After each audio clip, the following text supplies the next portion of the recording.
Nah,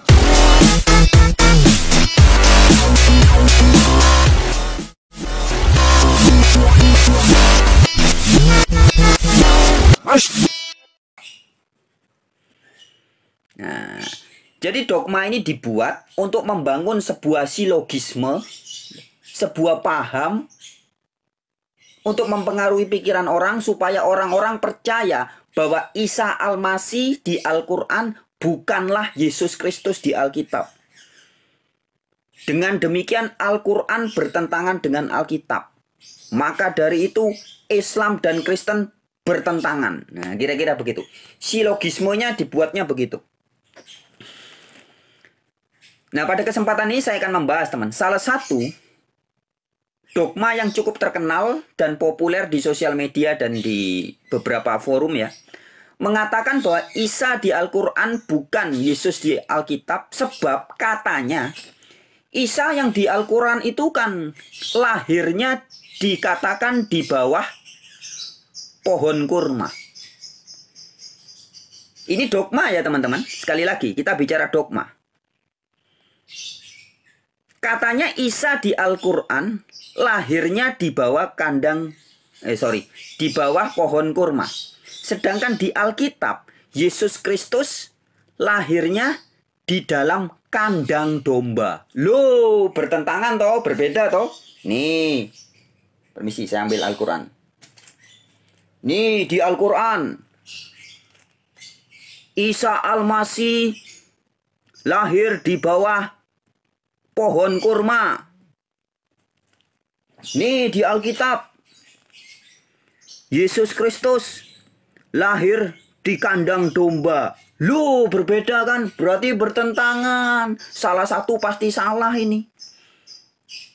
Padahal teman-teman, dogma yang demikian jelas adalah hoax alias sahibul ngibul hikayat. Because the facts, the reality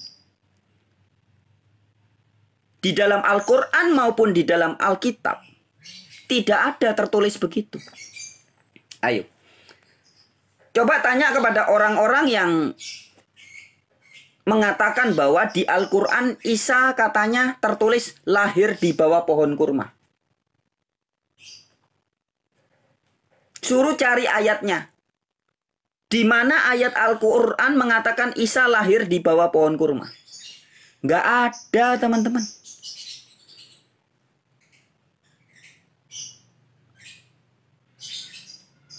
Kenyataannya di Al-Quran tidak ada tertulis Isa lahir di bawah pohon kurma. Begitupun di Alkitab. Anda cari di Alkitab ayat mana coba? Yesus Kristus lahir di dalam kandang domba. Tapi sampai hari ini masih banyak orang yang berprasangka, berpikir demikian. Ya. Ketika dogma disebarkan, lebih tepatnya bukan dogma, ini kabar bohong, hoax disebarkan. Al-Quran pasti bertentangan dengan Bible. Sebab di Al-Quran dikatakan Isa Al-Masih lahir di bawah pohon kurma. Sedangkan di Bible Yesus Kristus lahir di kandang domba. Loh, bertentangan. Nah, orang kalau nggak teliti, disangkanya ini betul-betul bertentangan. Padahal faktanya, pernyataan bahwa Isa lahir di bawah pohon kurma itu tidak ada tertulis di Al-Quran.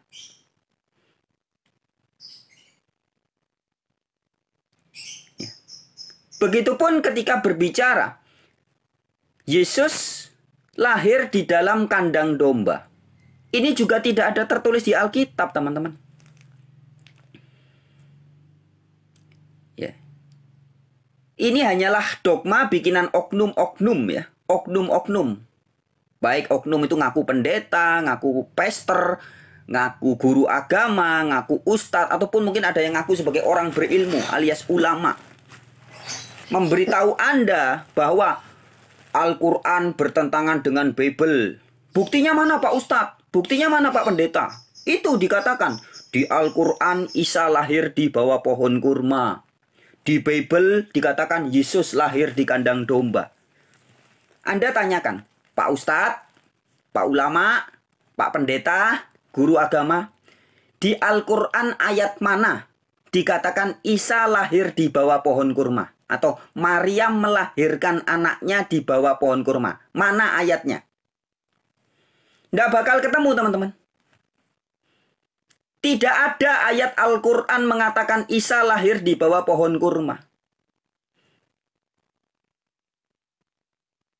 Begitupun di Bible. Anda tanya, mau pendeta, pastor, sekolah teologi, profesor, doktor, tanyain. Di mana di Alkitab Yesus Kristus katanya lahir di kandang domba? Tunjukkan tertulis di mana. Tidak ada, teman-teman. Ya, jadi selama ini bukan kita. Karena nggak termasuk saya ya. Orang-orang yang masih percaya bahwa Isa lahir di bawah pohon kurma tertulis di Al-Quran, kalian itu tertipu, teman-teman. Begitupun orang-orang yang masih percaya katanya Yesus lahir di kandang domba tertulis di Alkitab, kalian tertipu, teman-teman. Faktanya Al-Quran tidak pernah mengatakan Isa lahir di bawah pohon kurma. Alkitab juga tidak pernah mengatakan Yesus Kristus lahir di kandang domba. Ya. Jadi teman-teman jangan gampang diprovokasi, ditipu. Hanya demi mengupayakan ini.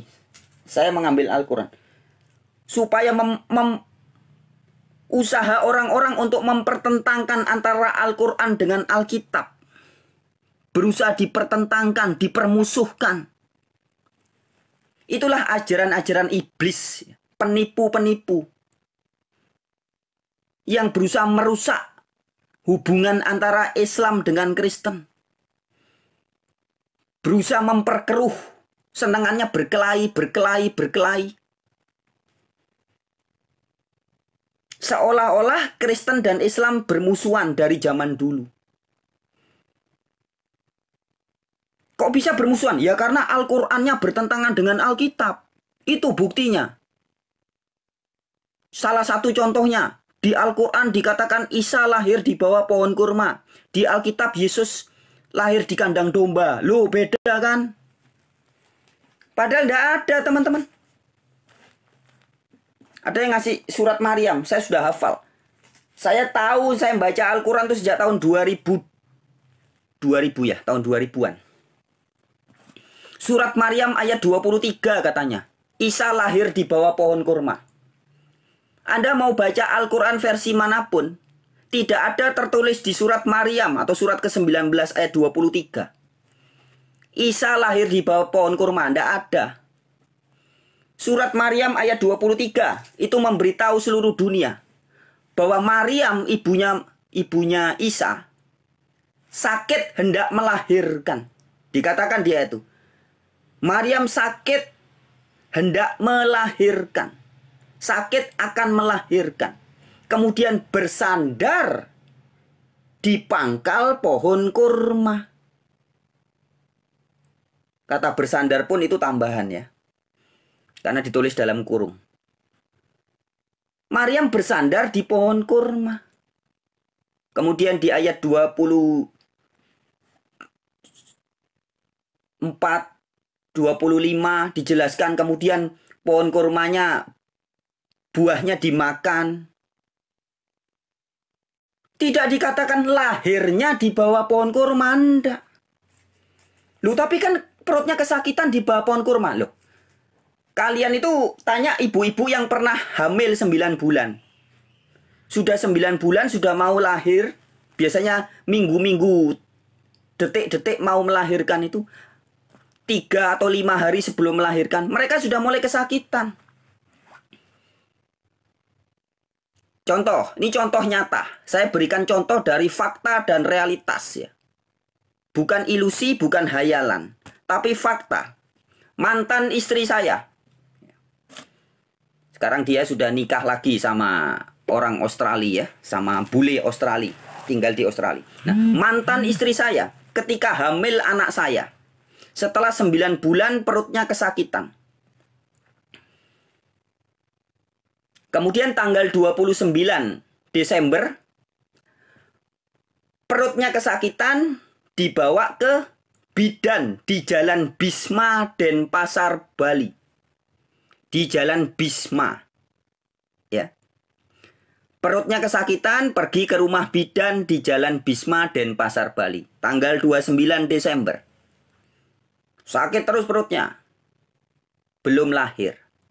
Perutnya kesakitan. Tanggal 30 Desember. Masih di rumah bidan.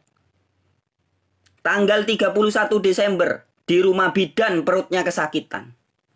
Sekarang pertanyaannya. Jika narasinya adalah. Ya, saya berikan narasi yang sama. Di Al-Quran ketika Maryam perutnya sakit ditulisnya begini. Dalam versi bahasa Indonesia. Maka rasa sakit akan melahirkan anak, memaksa ia bersandar pada pangkal pohon kurma.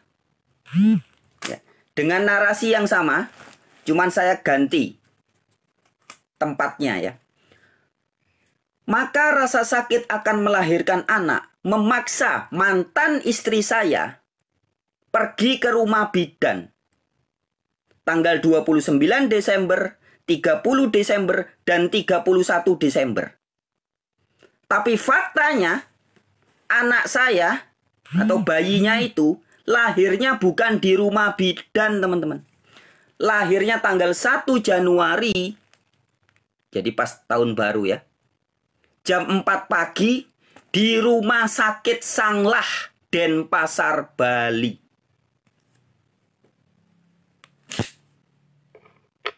Bisa dipahami?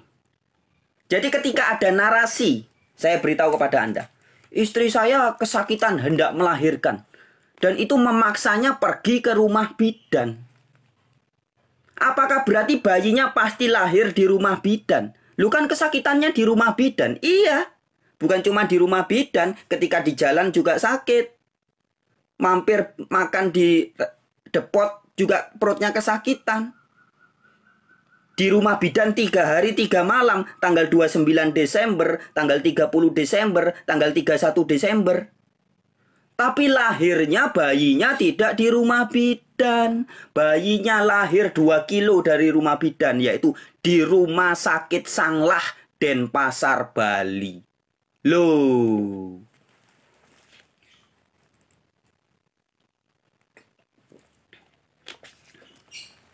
Ya.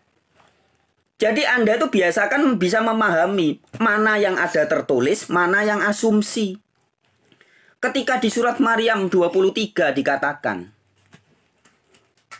Maryam kesakitan hendak melahirkan, kemudian dia bersandar di bawah pohon kurma. Jangan diasumsikan, oh berarti lahirnya juga pasti di bawah pohon kurma. Kenapa? Itu kesakitannya di bawah pohon kurma. Kesakitan hendak melahirkan itu kan bisa sehari, 2 hari, 3 hari.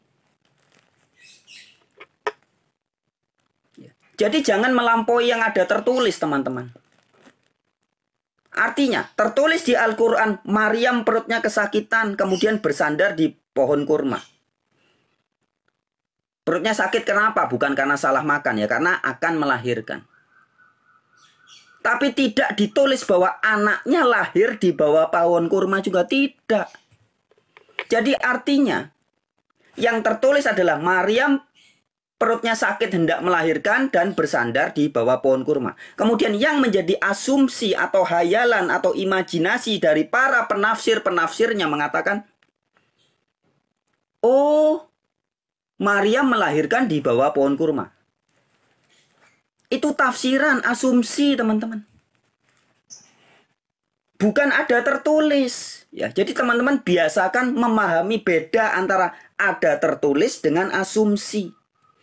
Kalau Anda tidak biasa, tidak bisa membedakan antara asumsi, imajinasi dengan yang ada tertulis, ya jadinya gampang dibodoh-bodohi dan dibohongi.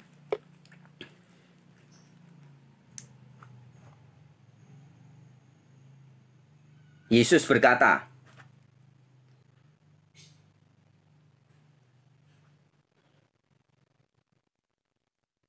Aku diutus Bapa. Itu tertulisnya begitu. Diasumsikan, Yesus adalah Bapa itu sendiri. Nah, itu asumsi. Bisa dibedakan. Di Alkitab tidak ada kata Trinitas. Yesus dan para rasul, Paulus, Petrus, Matius, Markus, Lukas, Yohanes tidak pernah mengajarkan Trinitas. Tapi ada ayat-ayat di Alkitab yang ditafsirkan, diasumsikan, dianggap mengajarkan Trinitas. Jadi beda antara ada tertulis dengan asumsi. Begitupun ketika orang membaca Al-Quran, biasakan membaca itu yang teliti.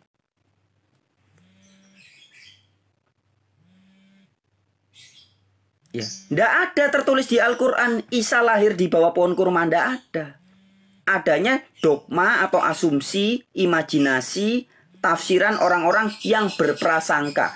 Karena Maryam dikatakan dalam surat Maryam ayat 23, perutnya kesakitan dan bersandar di bawah pohon kurma. Nah, narasi itu disimpulkan dengan sembrono bahwa oh berarti lahirnya juga di bawah pohon kurma. Ini artinya orang yang tidak mengerti, tidak pernah memahami perempuan yang kesakitan hendak melahirkan. Perempuan sakit, ya itu bisa sakitnya 2 hari teman-teman. Bisa dia jalan-jalan, kadang-kadang sama dokter atau sama bidan diberitahu kalau sakit melahirkan, supaya cepat melahirkan suruh jalan-jalan dulu. Ya, ketika jalan-jalan tuh dalam kondisi sakit. Misalkan seorang ibu perutnya kesakitan hendak melahirkan, supaya lancar dia berjalan-jalan di lapangan, berputar-putar dulu. Apakah berarti bayinya lahir di lapangan? Kan tidak. Ya. Nah, itu di Al-Quran. Sekarang di Alkitab, teman-teman. Di Alkitab, di dalam Injil Lukas dikatakan, Yesus Kristus setelah lahir, kemudian dibaringkan di palungan. Ya, di Alkitab, di Injil Lukas dikatakan, Yesus Kristus setelah lahir, kemudian dibaringkan. Bayinya dan ibunya berbaring di palungan.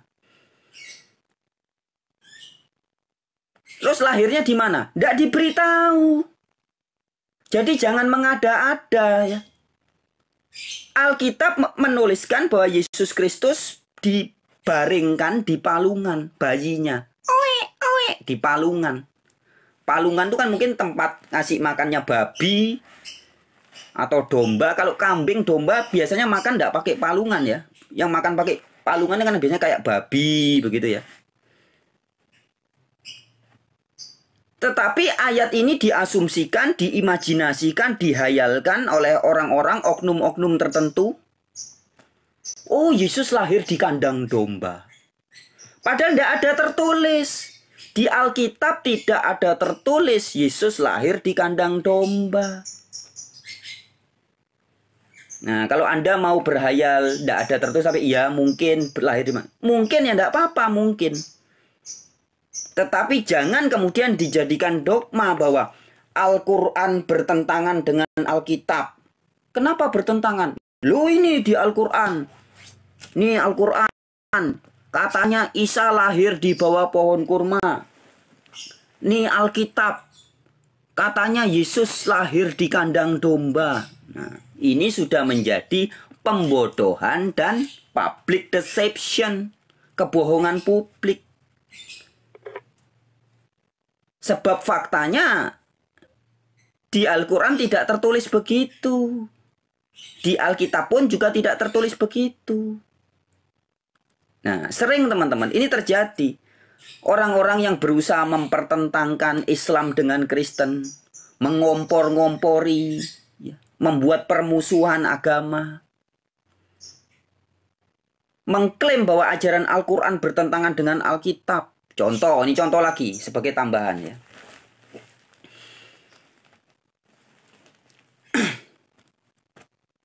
Buat orang-orang yang di kolom komentar, terima kasih sudah pay attention ya. Buat yang kejang-kejang dan apa namanya, nyinyir-nyinyir ya, saya masih tahu ada iblis di dalam diri Anda ya. Ada iblis di dalam diri Anda, maka Anda bisa kejang-kejang, bisa nyinyir-nyinyir. Padahal yang saya beritakan adalah kebenaran. Yang saya beritakan ini kabar baik, kabar gembira. Islam dan Kristen layak bersatu, bersahabat, bersaudara. Ini kabar gembira, teman. Tapi orang-orang yang nyinyir-nyinyir,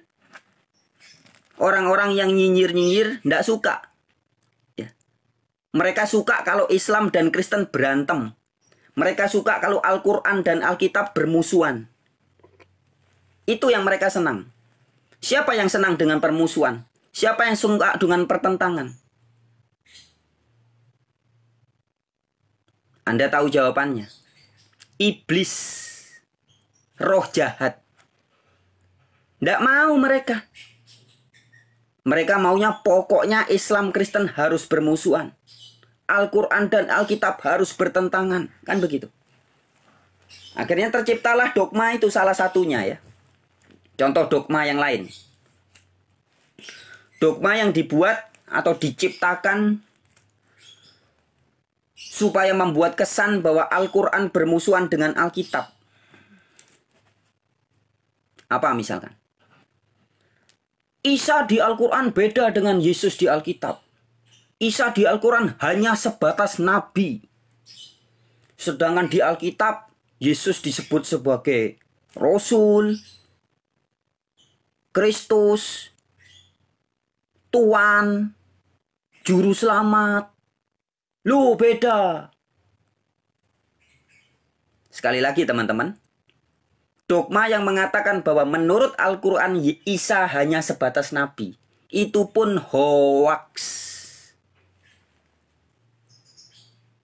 Al-Quran tidak pernah mengatakan Isa hanya nabi saja. Tidak pernah. Tapi oknum-oknum tertentu yang ngaku-ngaku ustadz atau apalah. Itu memberitakan kabar bohong ini. Katanya Isa hanya sebatas nabi. Dengan demikian Isa beda dengan Yesus di Alkitab. Isa di Al-Quran sebatas nabi. Yesus di Alkitab bukan sebatas nabi. Faktanya kalau Anda baca Al-Quran dengan teliti, anak SD, anak SMP pun bisa tahu. Isa di Al-Quran disebut nabi betul, tapi bukan hanya nabi. Disebut apa juga? Ayo. Juga disebut sebagai Al-Masih. Al-Masih dan nabi itu dua jabatan yang berbeda fungsi. Isa nabi betul, tapi Isa juga Al-Masih. Al-Masih itu bahasa Arab, bahasa Yunaninya Kristos, bahasa Ibraninya Mosiah. Isa di Al-Quran bukan cuma hanya disebut sebagai nabi dan Al-Masih saja. Isa juga disebut sebagai firman Allah atau kalimatullah dan rohullah. Makanya saya ada buku bagus. Ini yang nulis intelektual muslim ini. Ini buku ini bagus banget teman-teman ya. Teman-teman bisa cari sendiri di Shopee dan sebagainya. Di toko buku online kalau mau beli ya. Buku bacaan wajib Islam Kristen. Isa alaihi salam dalam Al-Quran mengenal sang kalimatullah dan rohullah lebih dekat. Ini yang nulis orang Islam ya. Namanya Ibrahim Abdullah. Ya, ini syarat membahas ayat-ayat Al-Quran semua.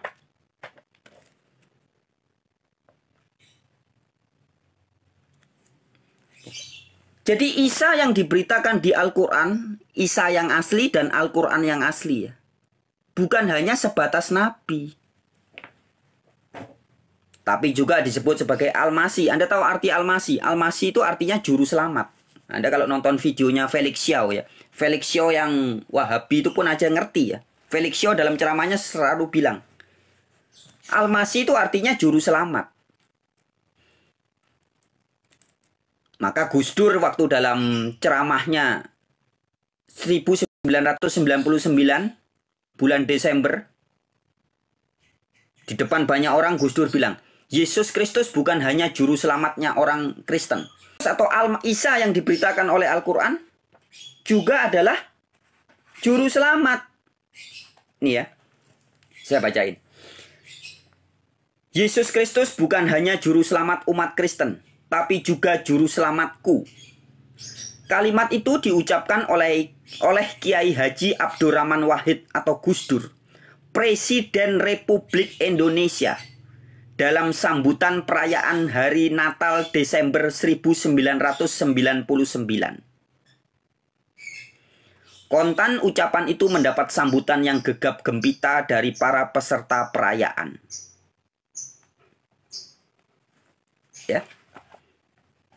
Jadi Isa menurut Al-Quran itu juga adalah juru selamat. Buktinya apa? Ya buktinya Isa disebut Al-Masih. Di hadis Sahih Bukhari 1496, nomor 1496. Disebutkan Isa adalah kalimatullah dan rohullah. Lengkapnya begini. Hadis Sahih Bukhari 1496 itu adalah berbicara tentang pengakuan iman atau syahadat umat Islam di zaman Nabi Muhammad. Dikatakan orang yang akan selamat adalah yang pertama percaya la ilaha illallah. Ini syarat keselamatan ya. Menurut hadis Sahih Bukhari 1496. Bukan menurut saya ya. Menurut hadis Sahih Bukhari 1496. Syarat keselamatan orang bisa masuk surga. Pertama, percaya la ilaha illallah. Dua, percaya Muhammad utusan Allah. Ketiga, nah ini ketiga ini yang jarang dikhotbahkan. Ada ustadz dan ulama yang mengkhotbahkan, tapi jarang. Ya. Nanti saya akan bacakan yang ketiga. Syarat yang keempat dulu. Yang keempat, percaya surga dan percaya neraka. Ini syahadat iman umat muslim di zaman Nabi Muhammad. Pertama apa? La ilaha illallah. Percaya tidak ada ilah selain Allah. Dua, percaya Muhammad utusan Allah. Keempat, percaya surga dan percaya neraka. Nah, yang ketiga apa? Percaya Isa Rasulullah, utusan Allah, firman Allah, dan rohullah. Itu bukan cuma di hadis Sahih Bukhari 1496, teman-teman. Ada juga di hadis Sahih Muslim ya. Bunyinya sama. Sebentar, saya lihatkan catatannya. Hadis Sahih Muslim kitab pertama, kitab 1 nomor 0043. Kalau di hadis Sahih Bukhari 1496. Juga ada tertulis di hadis Nawawi channel 51 ref 413. Sama. Mengatakan syarat keselamatan adalah pertama la ilaha illallah, Muhammad utusan Allah, ketiga Isa utusan Allah, firman Allah dan roh Allah.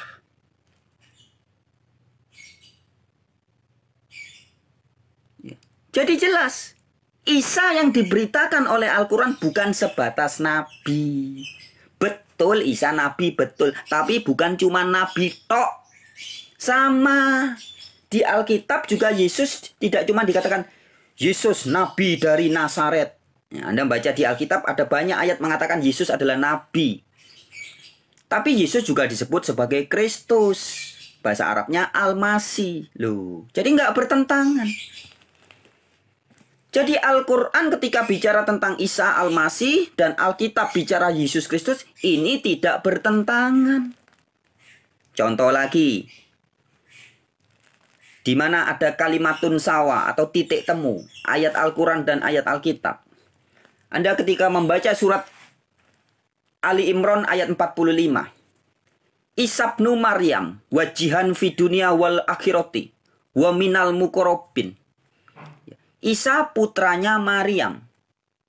Salah satu dari seorang yang terkemuka di dunia dan di akhirat. Dekat dengan Allah. Jadi dikatakan wajihan fi dunia wal akhirati.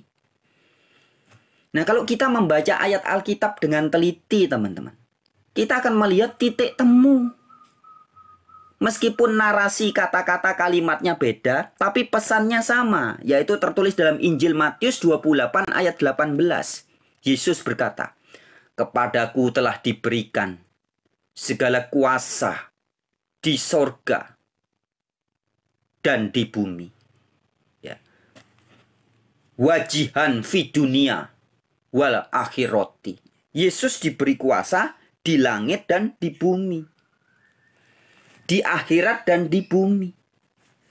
Bukankah ini pesannya sama, teman-teman? Kalau di Ali Imran 45, frase yang terakhir dikatakan wa minal mukorobin, dekat dengan Rob. Rob di sini maksudnya Allah Subhanahu wa taala. Isa dekat dengan Allah. Itu bahasanya Al-Qur'an. Bagaimana dengan bahasa Alkitab? Di Alkitab ada 15 ayat mengatakan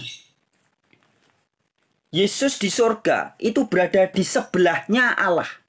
Ada ayat yang mengatakan Yesus berdiri di sebelah Allah.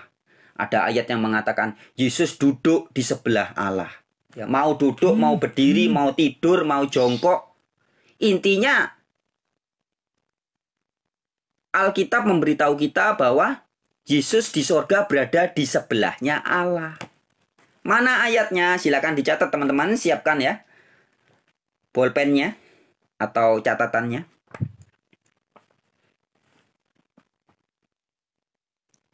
Yesus di sorga berada di sebelahnya Allah. Injil Lukas pasal 22 ayat 69. Injil Matius 26 ayat 64. Injil Markus 14 ayat 62. Injil Markus 16 ayat 19.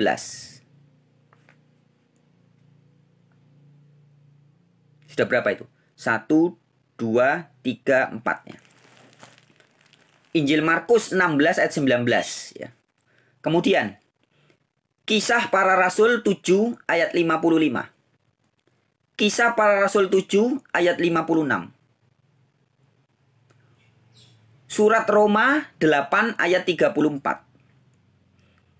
Efesus 1 ayat 20. Kolose 3 ayat 1. Ibrani 1 ayat 3. Ibrani 1 ayat 13. Ibrani 8 ayat 1.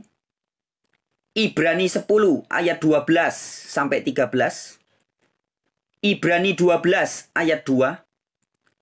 Dan 1 Petrus 3 ayat 22. Jadi kesaksian bahwa Yesus berada di sebelahnya Allah itu diulang-ulangi dalam berbagai ayat di kitab Perjanjian Baru. Yesus berada di sebelahnya Allah yang Maha Kuasa. Nah, kalau namanya di sebelah itu kan dekat. Al-Quran surat Ali Imran mengatakan Isa dekat dengan Allah. Nah, jadi kan tidak ada pertentangan di sini sebenarnya.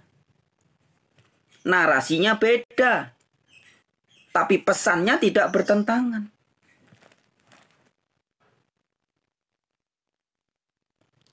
Nah, ini orang-orang yang tidak suka, ini banyak yang nyinyir ya di kolom komentar. Terima kasih buat Anda yang nyinyir. Karena di dalam diri Anda masih ada roh permusuhan. Anda inginnya Islam harus bermusuhan dengan Kristen. Al-Quran harus bermusuhan dengan Alkitab. Maka ketika muncul orang-orang seperti saya, kalau di kalangan saudara-saudari Muslim itu ada Pak Said, Kiai Said Agil Sirot, ada almarhum Gus Dur dulu ya, sudah almarhum. Ada Said Agil Sirot, ada juga almarhum Buya Syafi'i Ma'arif. Itu suka memberitakan hal-hal yang sama seperti yang saya sampaikan, teman. Yang masih hidup sekarang ada Gus Nuril, Kiai Haji Nuril Arifin ya. Panglima mantan tapi ya, sekarang sudah bukan dia. Panglima Barisan Berani Mati, Banser. Ya. Pimpinan tertinggi apa itu? Apa namanya? Pagar Nusa. Itu kalau ceramah di kampung-kampung, saya pernah ikut dulu waktu di Jelegong, Jawa Tengah. Selalu memberitakan bahwa Al-Quran dan Alkitab itu pesannya sama. Yahweh, kalau dia datang, Gus Nuril itu kalau ceramah ke kampung-kampung, Yahweh Elohim, Allahu Akbar. Wah, dia gitu. Orang-orang di Jawa Tengah itu sudah banyak yang ngerti. Kalau sekarang di zaman now yang cukup gencar memberitakan bahwa Islam dan Kristen harus bersahabat karena Al-Quran dan Alkitab ini mengandung banyak titik temu. Contohnya seperti Habib Kribo ya. Habib Sain Assegaf itu. Habib Kribo. Tapi orang-orang seperti saya, Habib Kribo, Gus Nuril, almarhum Gus Dur, Pak Said Akil Siraj, Buya Syafi'i Ma'arif. Sekarang juga ada Buya yang punya pondok pesantren juga ini. Teman kuliahnya Gus Dur, Buya Syakur Yasin ya. Kiai Haji Abdul Syakur Yasin. Itu juga gencar memberitakan hal-hal seperti yang saya sampaikan.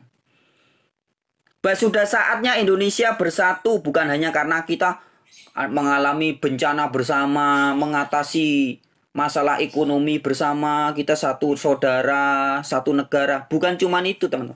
Tapi persaudaraan kita sudah waktunya kita garis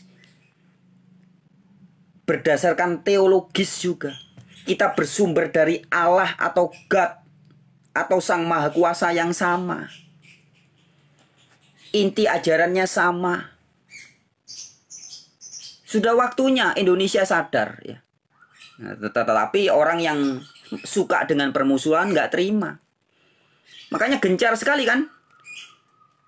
Tolong jangan rasis ya. Justru saya tidak memberitakan rasis. Saya mengajak ras apapun, agama apapun, suku bangsa apapun ya. Buat Anda yang komentar, tolong jangan rasis. Justru saya memberitahu. Anda mau ras Anda Cina, Batak, Jawa, Madura, Jepang, Arab. Kita ini saudara. Jadi orang bicara ras itu tidak apa-apa. Ketika dalam kesadaran spiritual. Bukan karena saya orang Jawa, Anda orang Kalimantan, ayo kita berantem. Bukan begitu. Harusnya Anda Kalimantan, saya orang Jawa, kita satu saudara. Nah, bicara ras begitu tidak apa-apa. Ya.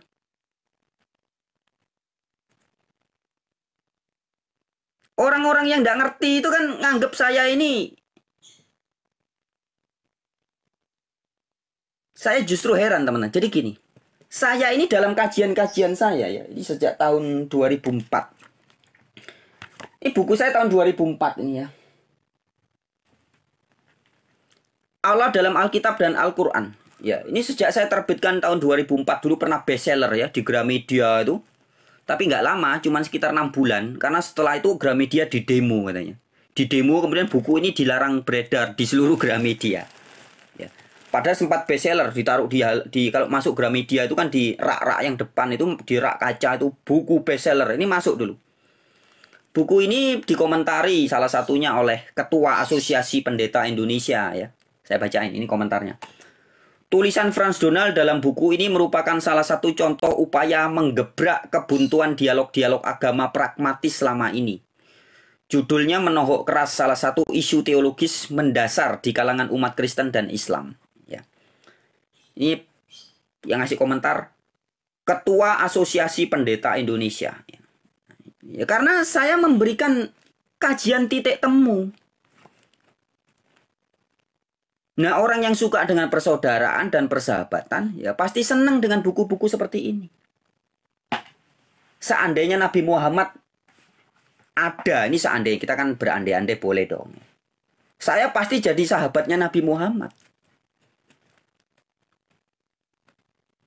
Pasti. Nabi Muhammad yang asli itu ketika ada orang Nasrani cari tempat ibadah, minta tolong Rasulullah, bagaimana kami mau ibadah, ini tidak ada. Tolong carikan kami tempat ibadah. Apa kata Nabi Muhammad? Nggak usah cari. Ini masjid saya saja. Saya pinjamkan masjid ini untuk tempat ibadah. Masjid dialih fungsi beberapa jam jadi gereja. Beda kan dengan yang ngaku-ngaku Islam, pengikut Nabi Muhammad di zaman sekarang kebanyakan. Tidak semua. Tapi banyak yang justru malah kebalikannya. Melarang orang Nasrani ibadah. Mempersulit pendirian rumah ibadah. Beda dengan Rasulullah. Islam yang asli yang betul-betul ikut Nabi Muhammad, itu pasti bersahabat teman-teman dengan agama lain. Karena Islam yang diberitakan, Islam yang asli, yang disampaikan Rasulullah, itu bukan merek agama. Buktinya Mas Fran, silakan buka. Surat Al-Baqarah 62. Bunyinya sangat mirip, narasinya mirip banget dengan Al-Maidah 69. Al-Baqarah 62, Al-Maidah 69. Al-Baqarah 62 dan Al-Maidah 69 dikatakan, sesungguhnya orang-orang Yahudi, Nasrani, Sabi'in, siapapun yang beramal saleh dan berbuat kebajikan, tidak ada kekhawatiran. Artinya selamat. Anda mau kelompok Anda Yahudi, merek agama Anda Yahudi, Nasrani, Sabi'in, apapun. Kalau berbuat kebajikan ya Anda di hadapan Allah itu namanya berserah diri. Kalau bahasa Indonesia, bahasa Inggrisnya surrender. Surrender tulisannya. Bahasa Arabnya aslima, Islam. Jadi yang disebut Islam, kalau Anda dengar di channelnya Habib Kribo ya, Habib Kribo waktu di podcastnya Om Mas Deddy Kobuser juga ada. Habib Kribo dalam podcastnya Deddy Kobuser juga jelas mengatakan, Islam itu bukan bermerek agama. Sambil tangannya gini. Habib Kribo kalau ngomong kan gini. Islam itu bukan bermerek agama. Kemudian siapa lagi? Yang pernah jadi wakil presiden kalau nggak salah. Wakil presidennya Megawati kalau nggak salah ya. Kiai Haji yang pakai kacamata itu.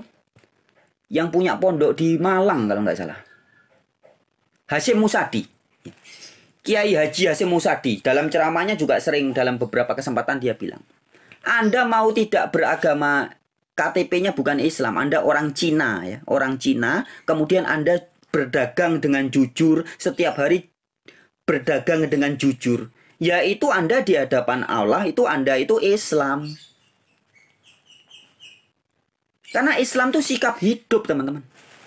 Maka waktu di podcastnya Deddy Kobuser dengan Habib Kribo, Deddy Kobuser bilang, iya ya, Islam itu kata sifat. Iya, katanya Habib Kribo. Islam itu kata sifat, bukan merek. Jadi siapapun orang yang beramal saleh, yang berbuat kebajikan, ya berarti dia Islam di hadapan Allah.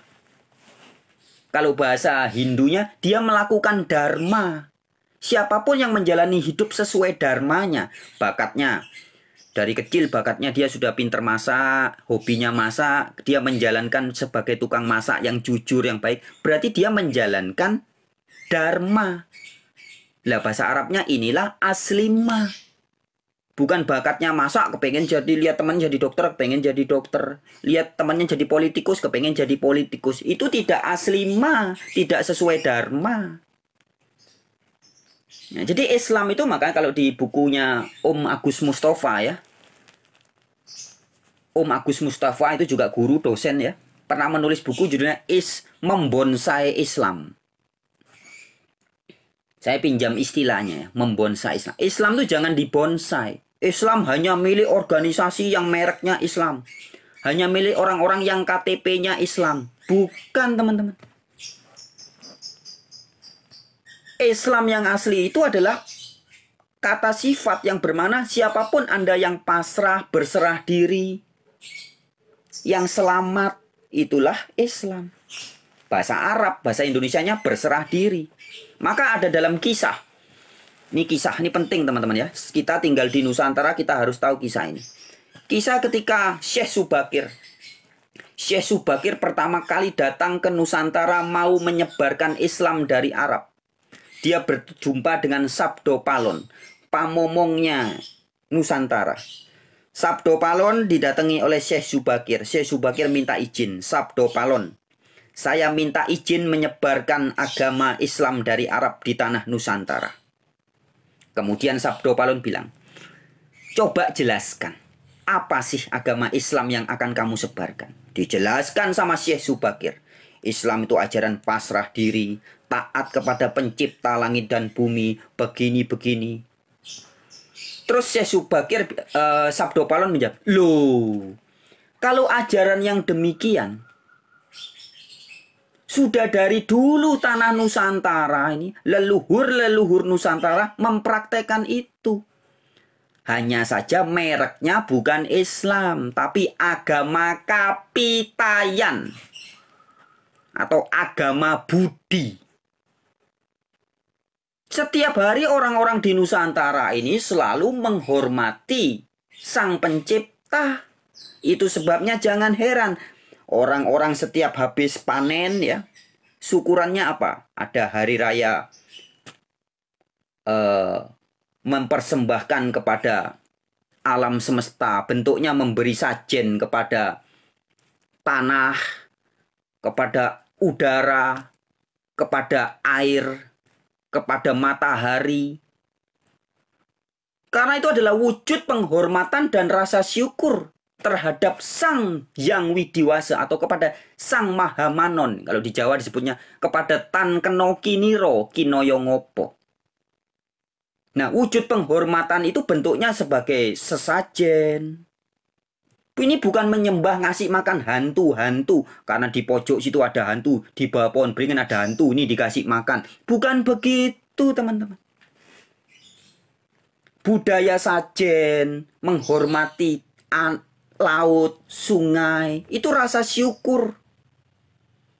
Kalau sekarang orang rasa syukurnya apa mungkin? Buka TikTok, joget-joget di TikTok.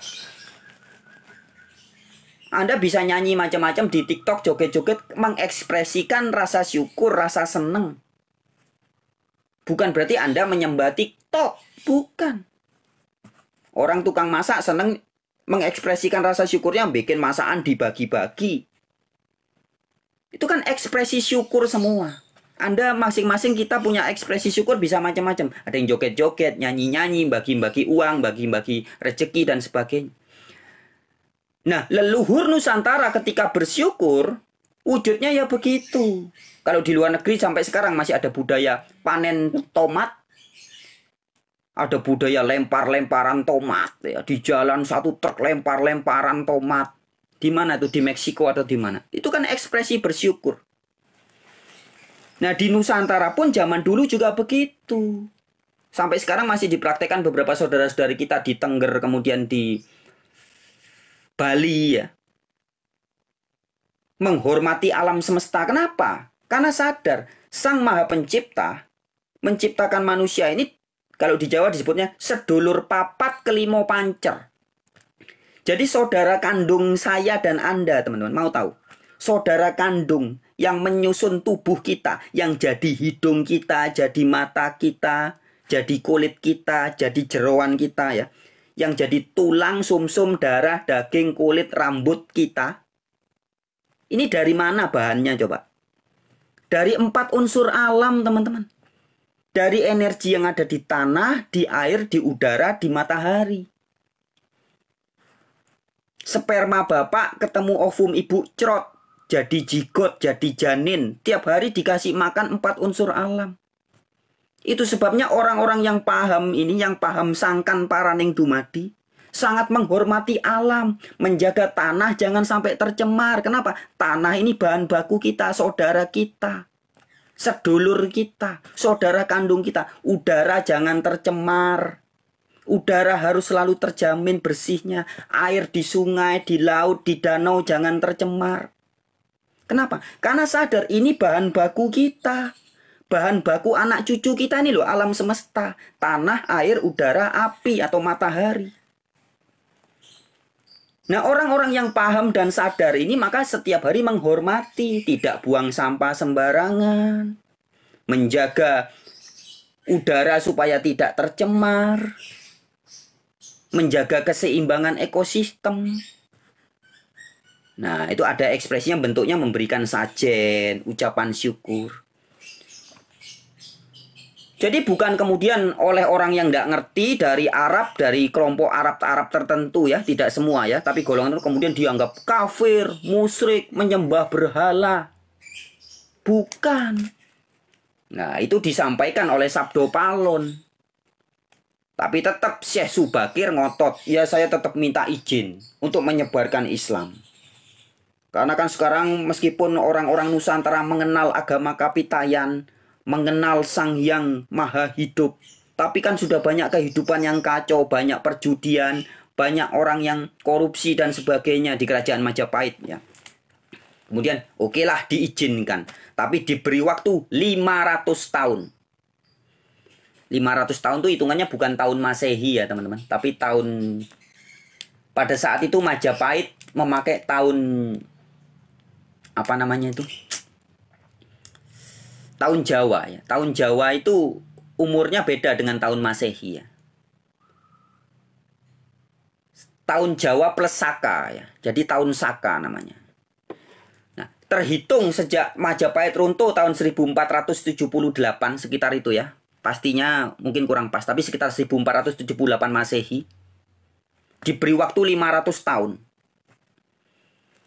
Dan Sabdo Palon bilang, setelah 500 tahun aku akan nagih janji. Makanya sekarang teman-teman kalau buka di channel-channel YouTube banyak yang membahas Sabdo Palon nagih janji, Sabdo Palon nagih janji, Sabdo Palon nagih janji dengan tanda-tanda ya. Jadi di kitab suci Jawa itu sudah ditulis tanda-tanda Sabdo Palon mulai menagih janji adalah: pertama, akan terjadi sebuah peristiwa yang belum pernah terjadi. Air lautan tercurah ke daratan. Nah, itu bahasa Jepangnya tsunami. Dan itu sudah terjadi tahun 2004. Tanda-tanda yang kedua, Gunung Merapi akan meletus dengan lahar yang bau busuk dan mengalir ke arah barat daya. Dan itu juga sudah terjadi tahun berapa itu ya? 2010 kalau nggak salah. Zamannya Pak SBY jadi presiden. Itu tanda-tanda yang nyata. Sabdo Palon nagih janji. Setelah 500 tahun. Nah ya. Maka sekarang ini harus bertobat teman-teman. Karena iki wis titi wancine. Sudah waktunya, sudah tiba saatnya. Sabdo Palon nagih janji. Nah agama-agama yang keliru-keliru ini harus diluruskan. Nah salah satunya ya kekeliruan yang sering terjadi ya ini.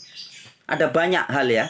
Tapi salah satunya adalah masih banyak oknum-oknum yang mengatasnamakan pendeta, guru agama, ataupun ustadz, ataupun ulama. Oknum, saya katakan oknum ya.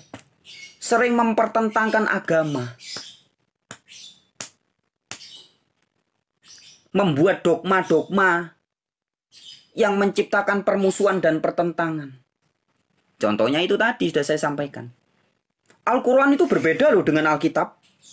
Nih, Al-Quran bilang Isa hanya sebatas nabi. Di Alkitab kan Yesus bukan cuma nabi. Itu dogma teman-teman, bukan kebenaran. Faktanya Al-Quran tidak menyebut Isa hanya sebatas nabi. Tidak ya. Kembali ke tema kita tadi di awal. Isa Al-Masih lahir di bawah pohon kurma. Yesus Kristus di Alkitab katanya lahir di kandang domba. Faktanya tidak ada teman-teman.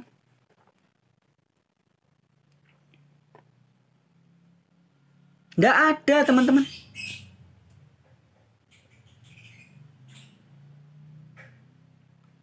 Anda cari coba.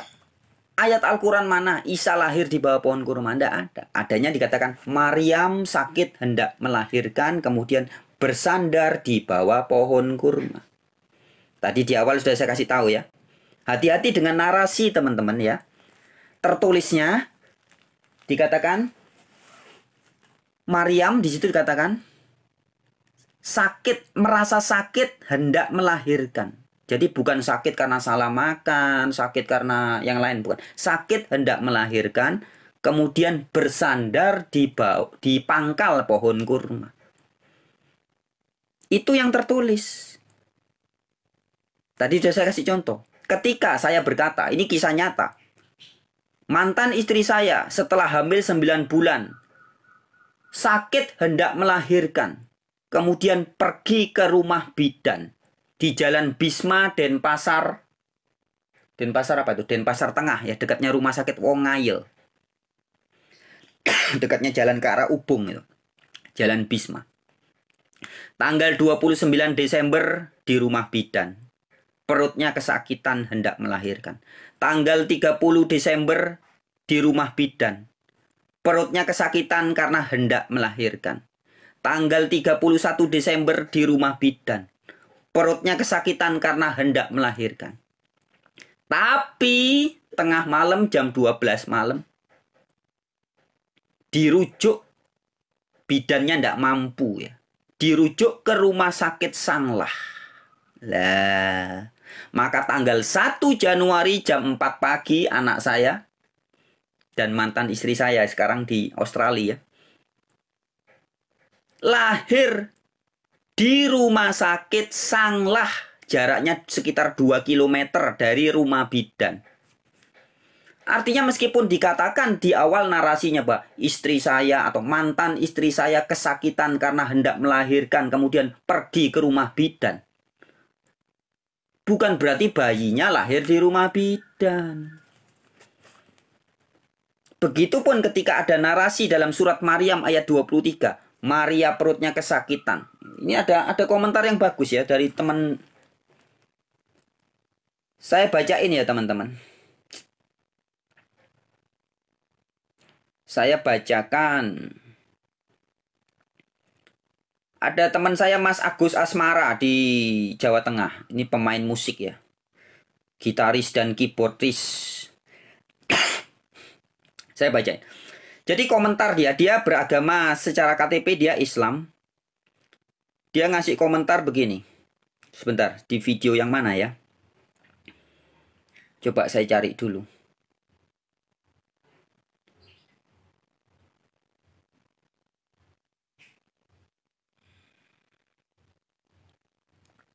Intinya dia bilang bahwa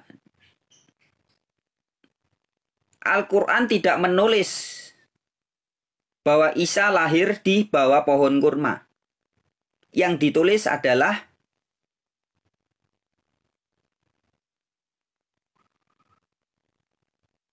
Maryam kesakitan dan menyandarkan dirinya di pangkal pohon kurma. Wah, enggak ketemu ya, karena ada banyak video di channel YouTube saya ini. Banyak komentar, jadi saya lupa ini di video yang mana. Sebentar kita cari pelan-pelan ya, teman-teman, sabar ya. Ini bagus nih komentarnya Mas, siapa namanya? Mas Agus Asmara namanya. Seorang musisi di Jawa Tengah. Komentarnya bagus. Jadi dia menguatkan apa yang saya sampaikan ya. Jadi yang saya sampaikan ini bukan reka-reka ya teman-teman. Tapi yang saya sampaikan adalah apa yang ada tertulis. Jadi ketika saya berkata bahwa Al-Quran tidak mengatakan bahwa Isa lahir di bawah pohon kurma, ya memang tertulisnya begitu. Ketika saya mengatakan bahwa Yesus tidak lahir di kandang domba, ya memang di Alkitab tidak ada tertulis Yesus lahir di kandang domba, itu tidak ada.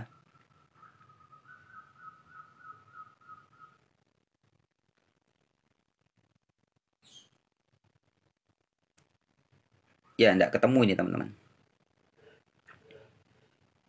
Agus Asmara. Ya, pokoknya kemarin saya di channel YouTube sempat membuat sekitar 2 atau 3 video.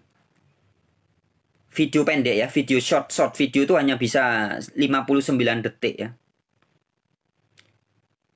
Di salah satu video saya yang membahas tentang surat Maryam ayat 23 itu, video-video pendek itu, ada komentar dari Mas Agus Asmara. Komentarnya bagus. Saya bacanya tadi pagi kalau nggak salah. Kalau nggak tadi malam, tadi pagi.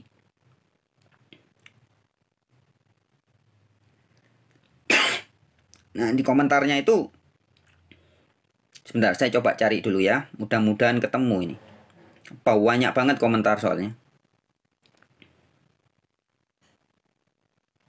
Agus Asmara, mana kamu kok hilang?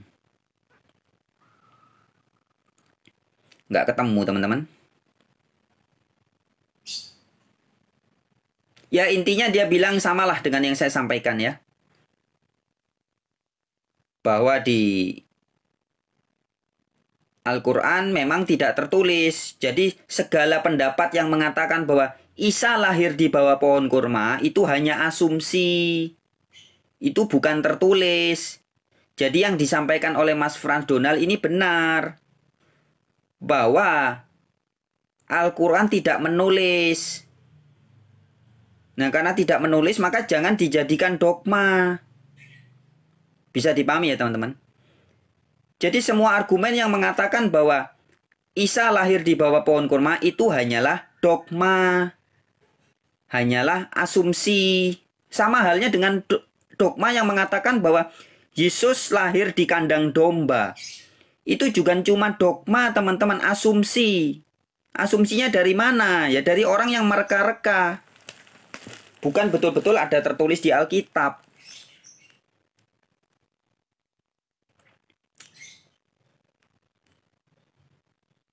Ya, kemarin saya buat video ini. Maryam bersandar di pohon kurma. Yang kedua, Allah di Al-Quran tidak bertentangan dengan Allah di Alkitab. Yang ketiga, Al-Quran tidak mengatakan Isa lahir di bawah pohon kurma. Yang keempat, soal Yesus dan Isa, Al-Quran tidak bertentangan. Nah, di salah satu video itu ada komentar dari Agus Asmara. Ini tak cariin kok nggak ketemu. Komentarnya ada beberapa padahal itu. Sulit memang karena banyak sekali ini komentarnya. Mana komentarnya ini?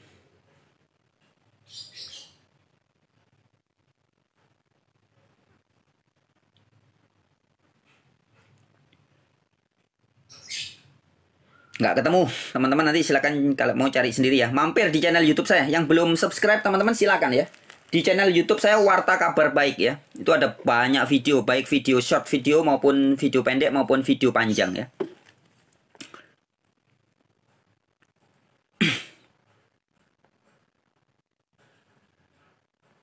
Buat Anda yang mau diskusi dengan saya, catat ya, nomor WA saya ada di channel YouTube saya. Kalau di sini nggak bisa nyebutkan ya.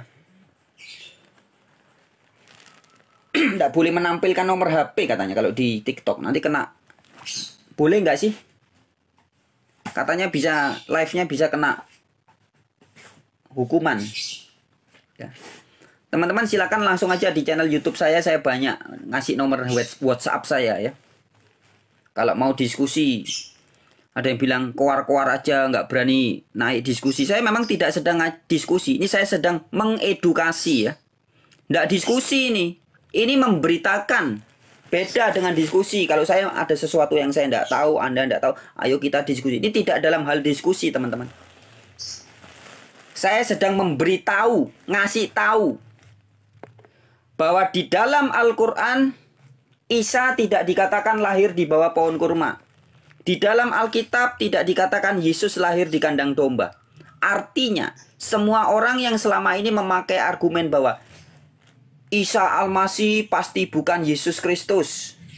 Isa Al-Masih di Al-Quran beda dengan Yesus Kristus di Alkitab.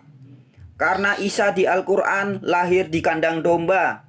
Yesus Kristus di Alkitab Yesus Kristus di Alkitab lahir di kandang domba. Isa di dalam Al-Quran lahir di bawah pohon kurma.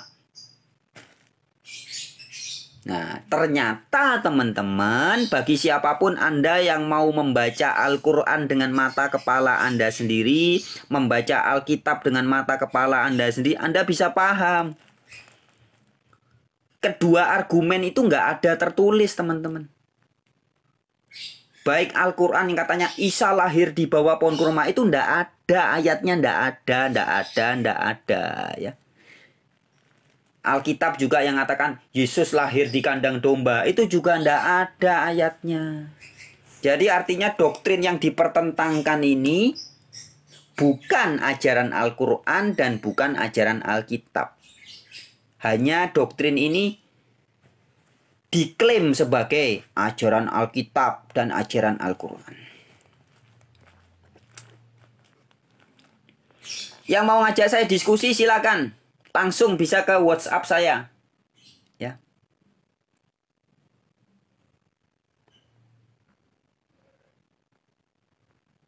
Terima kasih ya buat siapapun yang sudah pay attention, yang ikut ngasih komentar, yang tidak bisa saya sapa satu-satu ya. Tapi buat Anda teman-teman yang nyinyir, yang kejang-kejang, yang kebakaran jenggot ya, itu Anda hanya karena belum paham saja. Anda ngerti enggak tujuan saya sejak tahun berapa ini? 2000-an ya. Sejak tahun 2004, 2005 sampai sekarang. Gencar memberitahu, mengabarkan titik temu persahabatan Islam Kristen. Ngerti enggak tujuannya apa? Dan saya tidak mengada-ada, teman-teman.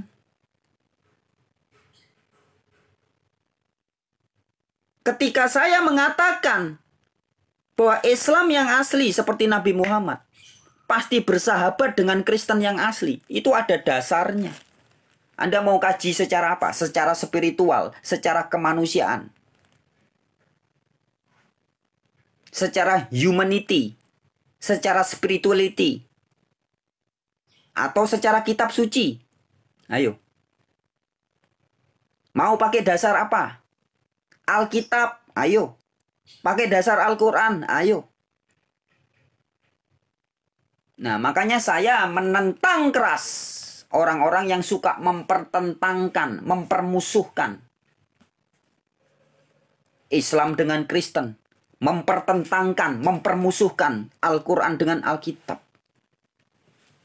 Coba dikaji semakin jelas. Makanya Anda tuh kalau ngaji itu, kalau mau ke Ustadz, harus ke yang baik hati, teman-teman. Seperti Buya Syakur Yasin, ya.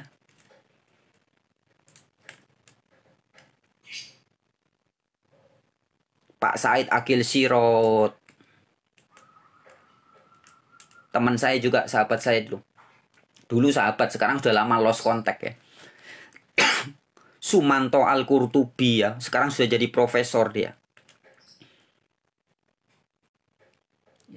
Jadi tanya, belajarlah agama kalau mau belajar kepada orang. Itu harus hati-hati, teman-teman. Sekarang ada Gus Islah ya. Gus Islah itu wah ceramah-ceramahnya sekarang di TNI, di kepolisian ya, keliling Indonesia memberitahu bahwa sebagian besar kita itu adalah pengikut, bukan pengikut agama, tapi pengikut tafsir-tafsir agama. Itu videonya yang viral ya. Gus Islah mengabarkan bahwa kita semua ini sebagian besar sebenarnya bukan pengikut agama.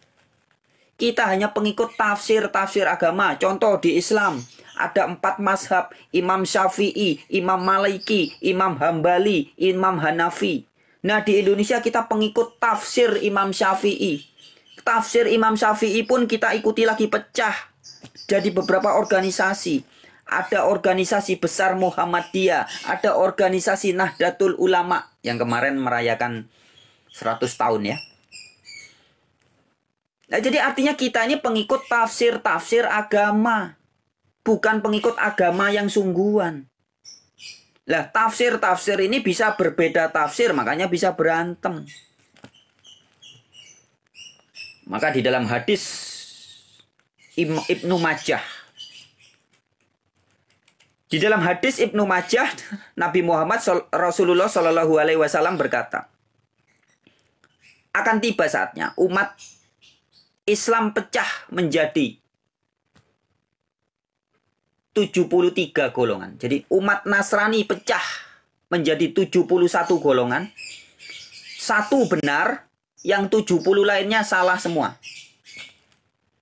Umat Yahudi itu bukan Nasrani. Umat Yahudi ya. Jadi yang pecah itu dalam Imam Ibnu Majah.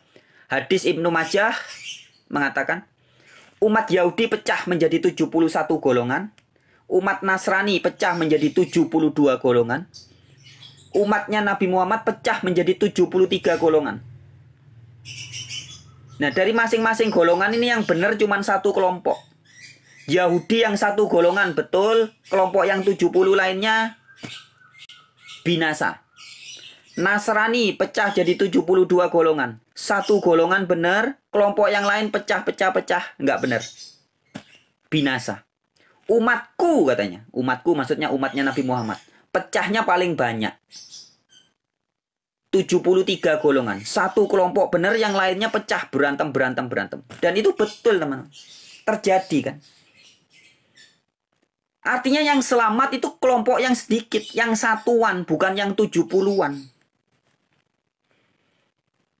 Nah, dengan redaksi dan narasi yang berbeda, dalam Injil Matius, Yesus juga berkata, Ini tak bacain ya. Bahwa yang selamat itu jalannya sempit dan dilalui sedikit orang. Matius 7.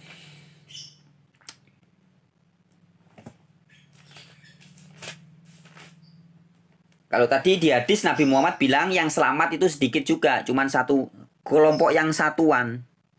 Yahudi sedikit yang kelompok satuan, Nasrani yang satuan, yang 70-an nggak selamat. Yang ngaku-ngaku Islam juga gitu. Yang benar itu cuma satu kelompok, yang lainnya itu 72 itu salah semua. Dengan narasi yang berbeda, Yesus berkata, tapi pesannya sama ya. Matius 7 ayat 13. Masuklah melalui pintu yang sesak itu, karena lebarlah pintu dan luaslah jalan yang menuju kepada kebinasaan, dan banyak orang yang melaluinya, yang masuk melaluinya. Ayat 14. Karena sesaklah pintu dan sempitlah jalan yang menuju kepada kehidupan, dan sedikit orang yang mendapatinya. Ya, jadi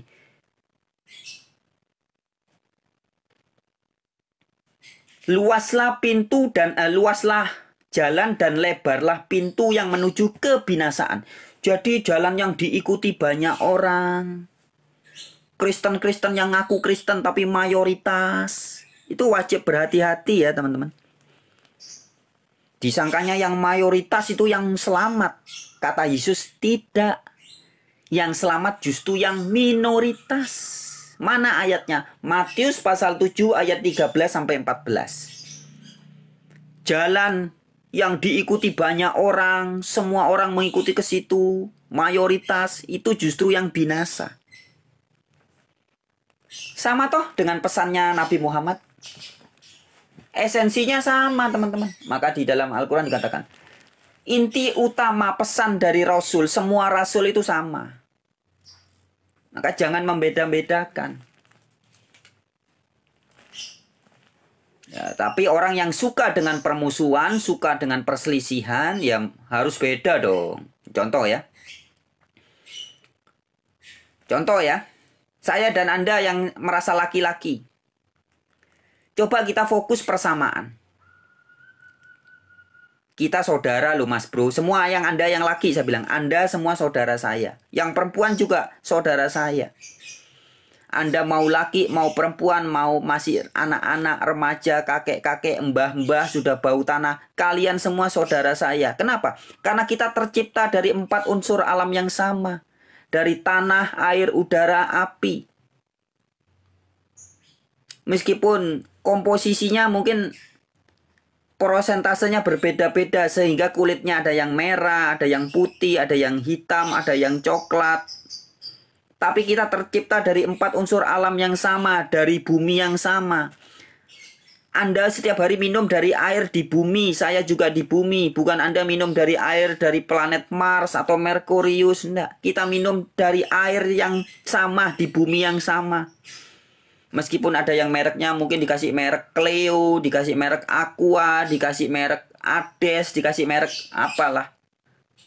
Ada yang airnya dicampurin kopi, dikasih gula, ada yang dicampurin daun teh, dikasih gula, ada yang tanpa gula, ada yang dicampurin sirup, dicampurin jeruk nipis dan sebagainya. Tapi kita minum dan makan dari bumi yang sama. Mau Anda waras, nggak waras, beragama, nggak beragama, kita saudara.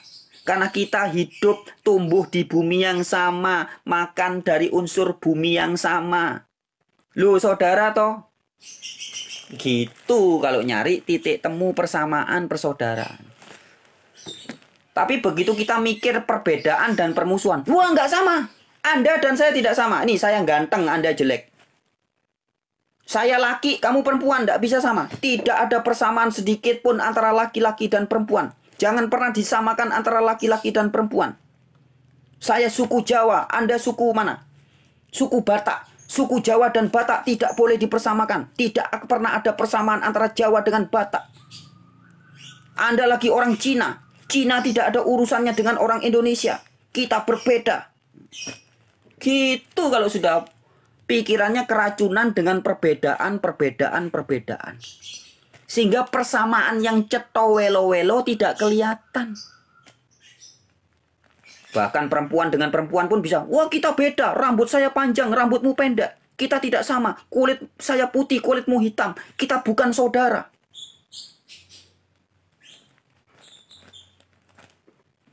Ya. Jadi mindset kita itu menentukan, teman-teman. Kalau mindset kita sudah mencari titik temu, kalimatun sawa, persahabatan, persaudaraan.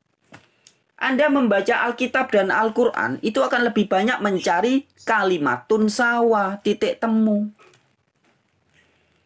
Tapi kalau sudah pikirannya, pokoknya aku mau nyari-nyari permusuhan dan pertentangan. Nah, kalau Anda mau cuma nyari permusuhan dan pertentangan, saya kasih contoh. Ini sekedar contoh ya. Contoh. Nggak usah Anda buka Al-Quran. Ini Isa di Al-Quran. Beda dengan Yesus di Alkitab. Nggak usah. Ini kalau kita cun pikiran kita dengan energi negatif. Cari permusuhan, cari pertentangan. Buka Injil Matius. Misalkan. Ini cuma contoh. Ada banyak ya. Cuma saya kasih satu contoh nih. Matius pasal 8. Ya, Anda buka Matius pasal 8. Ini kisah Yesus menyembuhkan orang kerasukan setan. Matius pasal 8 ayat 28. Yesus menyembuhkan orang kerasukan setan di Gadara. Ya, di Gadara. Nah, kalau Anda baca Alkitab itu ada di bawahnya itu ada catatan kaki ya. Ini kisah yang sama ditulis oleh Injil Lukas dan Injil Markus ya. Jadi di Matius 8 ayat 28 dikatakan Yesus menyembuhkan orang kerasukan setan di Gadara, di daerah Gadara. Dua orang kerasukan setan. Kemudian Anda buka cerita yang sama, perikop yang sama di Injil Markus. Sebentar, saya lihatin. Di Injil Markus pasal 5, itu ceritanya di ayat 1 sampai 20. Itu dikatakan Yesus menyembuhkan orang kerasukan di Gerasa. Kalau menurut Matius di daerah mana? Gadara. Menurut Markus di Gerasa.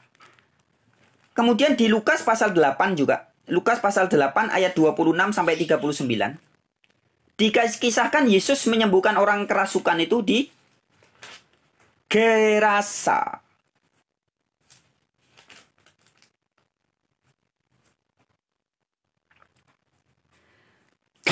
Jadi intinya teman-teman, Yesus yang diberitakan oleh Matius pernah menyembuhkan orang kerasukan di Gadara. Ini. Kalau Anda buka Alkitab ini ada peta ya, saya tunjukin. Peta. Gadara dan Gerasa itu adalah dua daerah yang jauh, beda daerah. Nih, teman-teman lihat di peta Alkitab ini ada ya, buka di halaman belakang. Bisa kelihatan ya. Ini Gadara itu di sini. Kemudian Gerasa itu di bawah ini. Ini Gerasa, ini Gadara. Menurut Matius, Yesus menyembuhkan orang di Gadara. Menurut Markus dan Lukas, dan ini dua orang. Menurut Markus dan Lukas di daerah Gerasa. Kalau orang sudah mencari perbedaan, berarti loh, Injil Matius beda dengan Markus dan Lukas. Yesus yang diberitakan oleh Matius pasti bukan Yesus yang sama. Cuma namanya sama tapi orangnya beda. Yesus versi Matius menyembuhkan orang kerasukan di daerah Gadara. Dua orang yang disembuhkan. Sedangkan Yesus versi Markus dan Lukas menyembuhkan satu orang dan daerahnya Gerasa. Jadi ini ada dua Yesus. Yesusnya Matius pasti bukan Yesus versi Lukas dan Markus. Beda. Ini contoh teman-teman. Kalau kita sudah pakai kacamata pokoknya cari perbedaan, maka kita pasti bisa menemukan perbedaan dan pertentangan. Belum lagi Anda buka Alkitab Perjanjian Baru dengan Perjanjian Lama. Anda akan mendapati seolah-olah sifatnya Allah Bapa yang diberitakan Yesus itu berbeda dengan Allah di perjanjian lama. Allah Bapa mengatakan kalau yang disampaikan Yesus, kasihilah musuhmu, berdoalah untuk orang yang memusuhi kamu. Musuh harus dikasihi. Sedangkan kalau Anda buka di perjanjian lama, Yahweh pernah berkata kepada orang Amalek ya, Saul diberi perintah, habisilah orang Amalek, jangan ada belas kasihan. Bunuhlah semuanya, jangan kau sisakan. Bayi-bayi yang menyusu, bayangin, bayi-bayi menyusu itu tidak pernah punya dosa apa-apa, disuruh bunuh, jangan ada belas kasihan. Tidak cukup di situ. Binatang-binatang ternak, jangan kamu sisakan. Loh, padahal binatang tidak ikut apa-apa loh. Suruh menghabisi semua. Bukankah ini adalah perintah dari Yahweh yang kalau zaman sekarang ada presiden misalkan Putin ya, nyerang Ukraina kemudian habisi semua orang Ukraina. Bayi-bayi yang menyusui. Ini seandainya ya. Seandainya Putin berkata begitu. Habisi semua bayi-bayi di Ukraina. Perempuan-perempuan mau yang cantik, yang muda, yang tua. Habis. Jadi kalau mau cari pertentangan teman-teman. Itu gampang. Kalau pikiran kita sudah cun. Pokoknya saya cari pertentangan, cari permusuhan antara Islam dengan Kristen. Mesti ketemu. Makanya saya kasih contoh. Nggak usah Islam dengan Kristen. Nggak usah ayat Al-Quran Anda pertentangan dengan Bible, nggak usah. Ayat Bible sendiri Anda buka. Nggak usah perjanjian lama dengan perjanjian baru dulu. Sama-sama perjanjian baru. Ceritanya Matius terkesan berbeda dengan ceritanya Markus dan Lukas. Apakah ini berarti ada dua Yesus yang berbeda? Yesus yang diberitakan oleh Matius adalah Yesus yang mengusir orang kerasukan, menyembuhkan orang kerasukan setan di Gadara.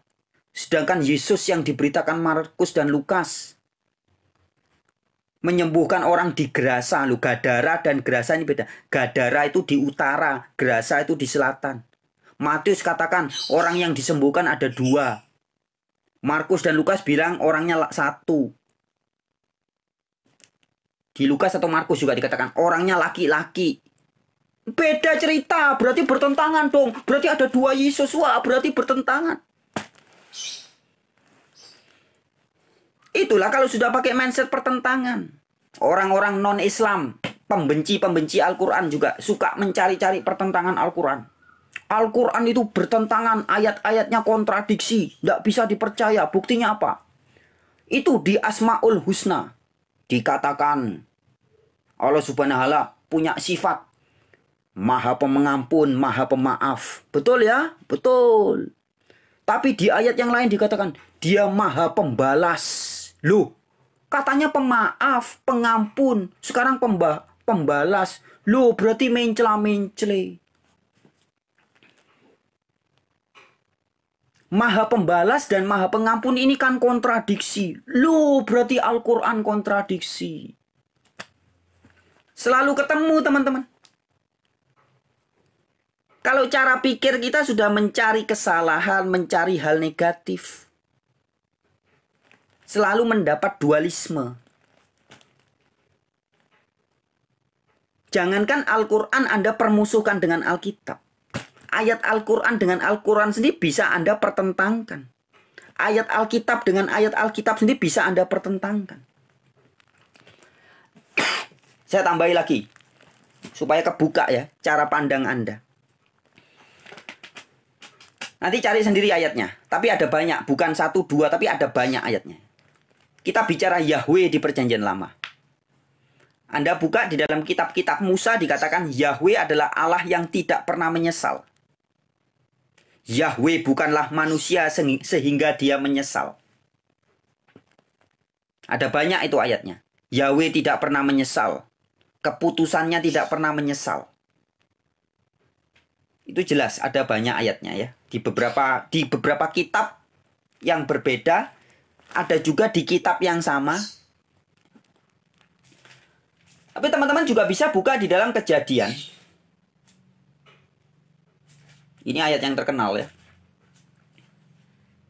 Kejadian pasal 6. Saya bacain mulai ayat 5 ya.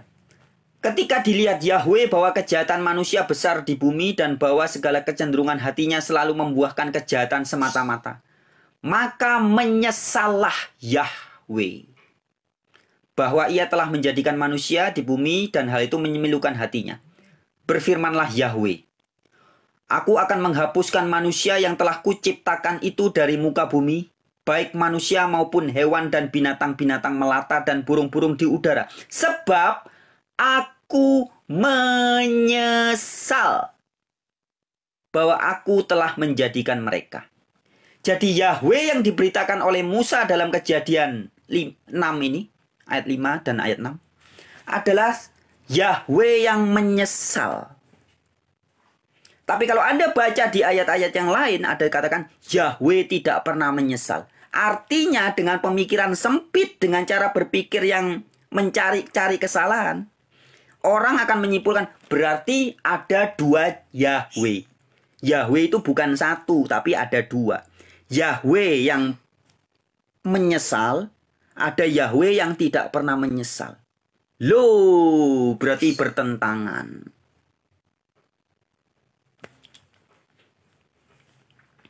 Jelas ya teman-teman? Ya ada yang bilang, haha, arti kata menyesal aja lu gak tahu. Lu ya menyesal itu bahasa Indonesia om. Naga Koder ya, saya kebetulan baca komentar. Menyesal itu dalam artian prihatin atau sedih ya. Mau prihatin, mau sedih, ditulisnya menyesal. Anda ketik di Alkitab internetnya, kata menyesal itu ada banyak di Alkitab. Tertulisnya menyesal.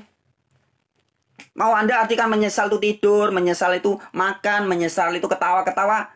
Pokoknya ditulisnya Allah menyesal. Jelas?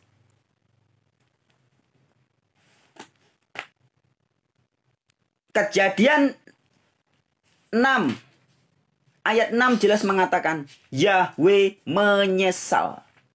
Itu tertulis. Mau menyesal sambil sukacita, sambil ketawa-ketawa itu bukan urusan.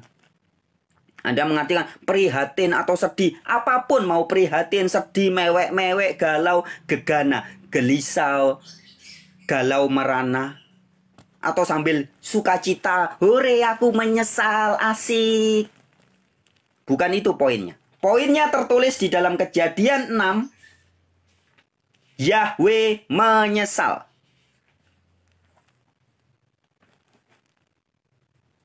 Di ayat yang lain dikatakan Yahweh tidak pernah menyesal. Ini saya bukan sedang ya, jadi yang saya sampaikan nih teman-teman, saya ini hanya sedang mengilustrasikan, mencontohkan. Kalau Anda mau cari-cari pertentangan, nggak usah jauh-jauh. Al-Quran dipertentangkan dengan Alkitab, nggak usah jauh-jauh. Anda buka Alkitab saja, cun pikiran Anda cari pertentangan. Cun frekuensi Anda nyari kesalahan-kesalahan. Wah, ada ratusan ini. Anda bisa temukan kesalahan-kesalahan. Tapi kalau Anda cun cari sinkronisasi, persamaan, lain nanti hasilnya. Yahweh kok dikatakan menyesal? Iya, itu menurut tulisan Musa. Ini kan menyesal bahasa manusia. Mau ditulis dengan bahasa apa lagi ya? Katanya cuma ada itu menyesal. Di kesempatan yang lain dikatakan Yahweh tidak menyesal. Ya itu kontekstualnya berbeda. Nah, jadi selalu bisa ketemu.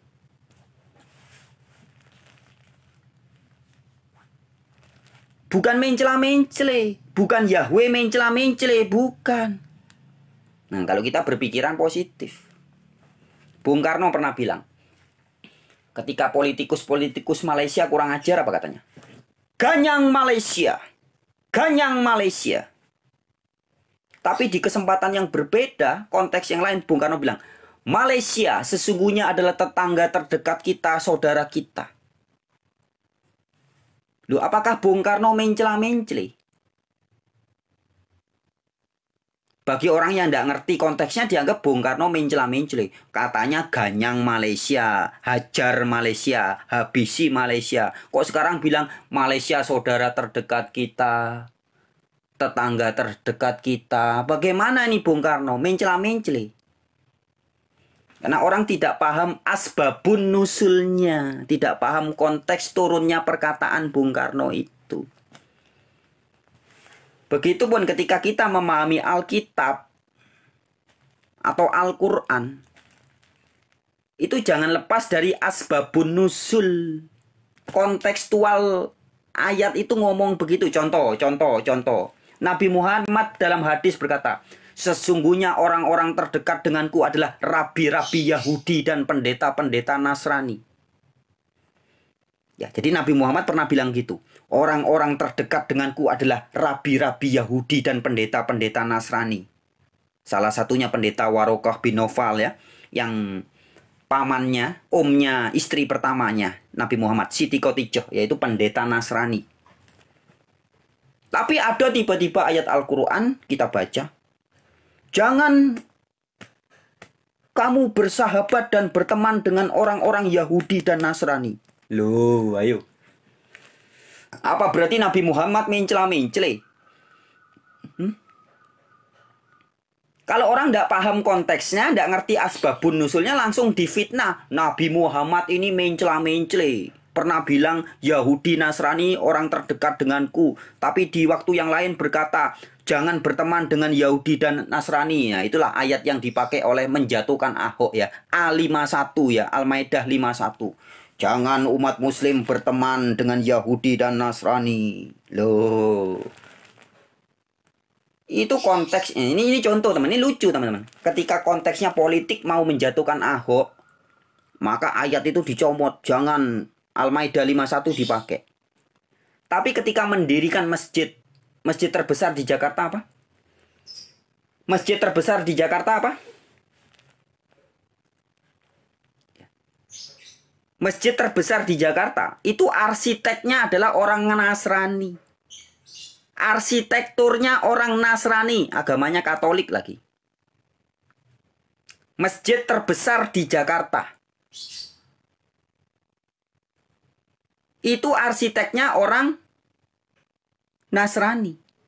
Yang mimpin arsitekturnya orang Nasrani. Ini fakta teman-teman.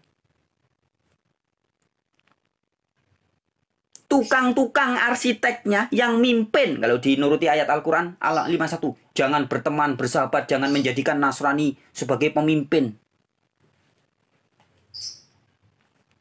Anda naik pesawat terbang, yang mimpin itu kaptennya, itu pilotnya orang Kristen. Apakah itu bertentangan dengan Al-Maidah 51? Nah, kalau orang nggak ngerti konteksnya ya dianggap bertentangan. Anda pakai celana dalam hari ini merek bikinan orang kafir, orang non beragama Islam. Anda sekarang nonton TikTok ini bikinan mana ini ya? TikTok, YouTube, sosial media itu bikinan orang-orang non Islam. Jangan-jangan celana dalam Anda pun bikinan orang kafir.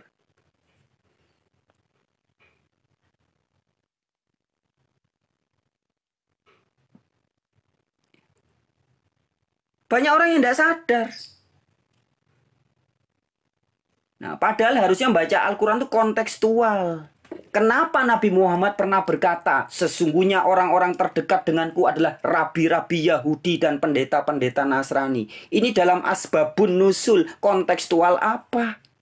Begitupun ketika Nabi Muhammad berkata, jangan kamu berteman dengan Yahudi dan Nasrani. Jangan menjadikan Yahudi dan Nasrani sebagai teman. Itu konteksnya seperti apa? Yahudi yang mana? Nasrani yang mana? Bukan semua. Sama seperti ketika Bung Karno bilang ganyang Malaysia. Apakah berarti kita harus mengganyang semua penduduk Malaysia? Semuanya kita musuhi? Bukan. Konteksnya Bung Karno berkata ganyang Malaysia itu kepada politikus-politikus Malaysia yang kurang ajar. Yang tidak kurang ajar, yang tidak perlu diganyang. Rakyat Malaysia yang tidak ikut urusan, yang tidak perlu diganyang.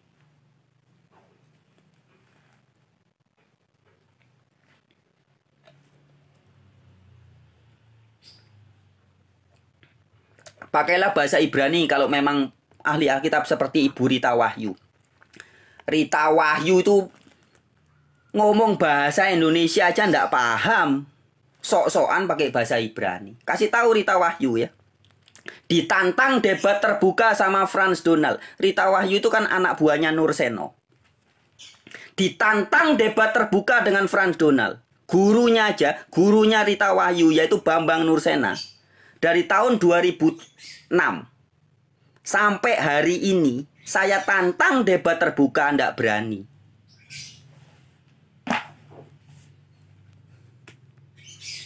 Ya. Dari tahun 2006 malah akhirnya dia tahun 2008 memfitnah. Bambang Nursena memfitnah saya. Buat seminar, nulis buku. Bukunya judulnya Sekte Unitarian Bukan Kristen Tauhid. Ya, ini makalahnya.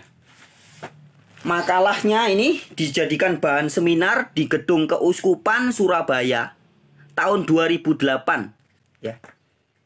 Ini makalah ini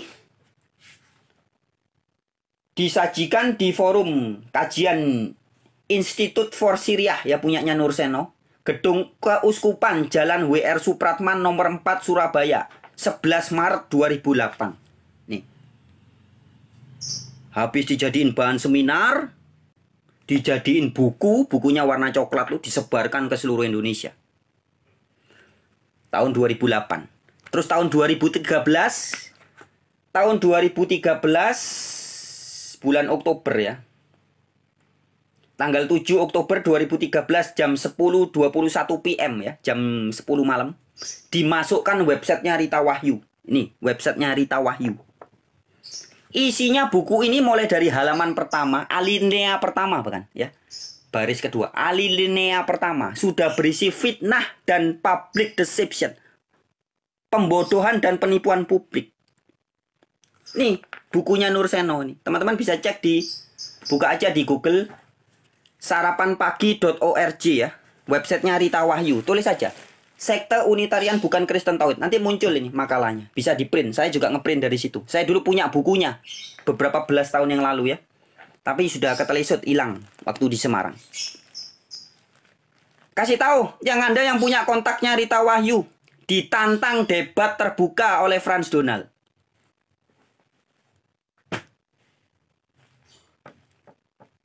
Kalau Nur Seno gurunya ndak berani debat dengan Frans Donald. Beraninya cuma memfitnah, bikin seminar. Memfitnah saya. Ya ini di halaman pertama, alinea pertama dia mengatakan bahwa saya menolak ajaran keilahian Yesus. Nekat memfitnah. Katanya saya menolak keilahian Yesus. Saya minta pertanggungjawabannya sampai detik ini dia tidak bisa menjawab. Saya sudah bikin video itu tanggapan banyak teman-teman. Saya tidak pernah menolak keilahian Yesus. Yesus itu ilahi. Tegas dalam banyak video, dalam banyak kesempatan. Baik di dunia nyata, di dalam berbagai kesempatan, maupun di internet, maupun di WhatsApp, maupun di grup-grup. Juga di channel YouTube. Saya jelaskan tentang Yesus itu ilahi. Kok bisa-bisanya saya difitnah Frans Donald dan teman-temannya Kristen Tauhid menolak ajaran keilahian Yesus. Nah, saya tantang ya. Kasih tahu Ibu Rita Wahyu. Tapi teman-teman sebenarnya ya. Pemahaman Ibu Rita Wahyu ini tidak terlalu keras seperti Trinitas lainnya. Ibu Rita Wahyu terkesan ingin merangkul juga. Ibu Rita Wahyu secara pribadi tidak pernah menyerang saya dan teman-teman saya. Ya, malahan menariknya ada beberapa pernyataan Rita Wahyu yang justru sama dengan pemahaman saya. Contohnya ketika membahas Kejadian 1 ayat 26. Teman-teman bisa lihat di channel Warta Kabar Baik ketika aja Warta Kabar Baik YouTube Kejadian 1.2.26. Kejadian 1 ayat 26. Itu nanti muncul. Saya pernah cuplikan juga videonya Ibu Rita Wahyu. Penjelasannya Ibu Rita Wahyu tentang Kejadian 1 ayat 26 yang berkata, marilah kita menjadikan manusia menurut gambar dan rupa kita. Sama persis dengan penjelasan saya. Loh ya. Jadi ini menarik. Terima kasih ya tadi buat Anda yang nyebut nama Rita Wahyu, saya jadi keingat ya. Jadi ketika Ibu Rita Wahyu membahas atau menjelaskan pemahamannya tentang Kejadian 1 ayat 26 yang tertulis, berfirmanlah Allah, baiklah kita menjadikan manusia menurut gambar dan rupa kita, supaya mereka berkuasa atas ikan-ikan di laut dan burung-burung di udara, dan atas ternak dan atas seluruh bumi, dan atas segala binatang melata yang merayap di bumi. Penjelasannya Rita Wahyu 99,9% sama persis dengan penjelasan saya. Loh, atau pemahaman. Jadi pemahaman Rita Wahyu dan saya ketika membahas Kejadian 1 ayat 26 tidak berbeda. Tidak bertentangan. Ya, ini cukup tahu teman-teman. Cukup tahu, cukup tempe ya buat teman-teman supaya nggak gagal paham ya. Kadang orang nyuruh saya debat dengan ini, debat. Ayo debat sama Yonatan Nandar. Loh. Sering orang bilang, ayo kalau berani debat dengan loh. Yonatan Nandar tuh sering sekali. Lebih dari 2 kali. Saya bilang sering artinya lebih dari 2 kali beberapa tahun yang lalu ya. Anda bisa cek di channelnya Yonatan Nandar, juga ada di Graham Mu'alaf.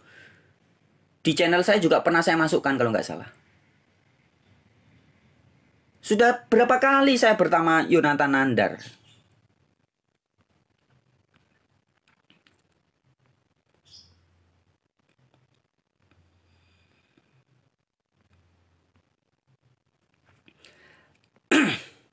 Ya teman-teman. Terima kasih buat yang ngasih komentar. Kemarin bilang ada yang apa? Bang kemarin bagus khotbahnya ya. Sekarang bukan khotbah. Kok sekarang ini sekarang bukan khotbah Mas Bro ya. Sekarang saya memberikan edukasi menanggapi pernyataan bahwa orang-orang yang mempertentangkan Al-Quran dan Alkitab ya. Jadi konteksnya pada hari ini kita menanggapi orang-orang yang suka mempermusuhkan Al-Quran dan Alkitab.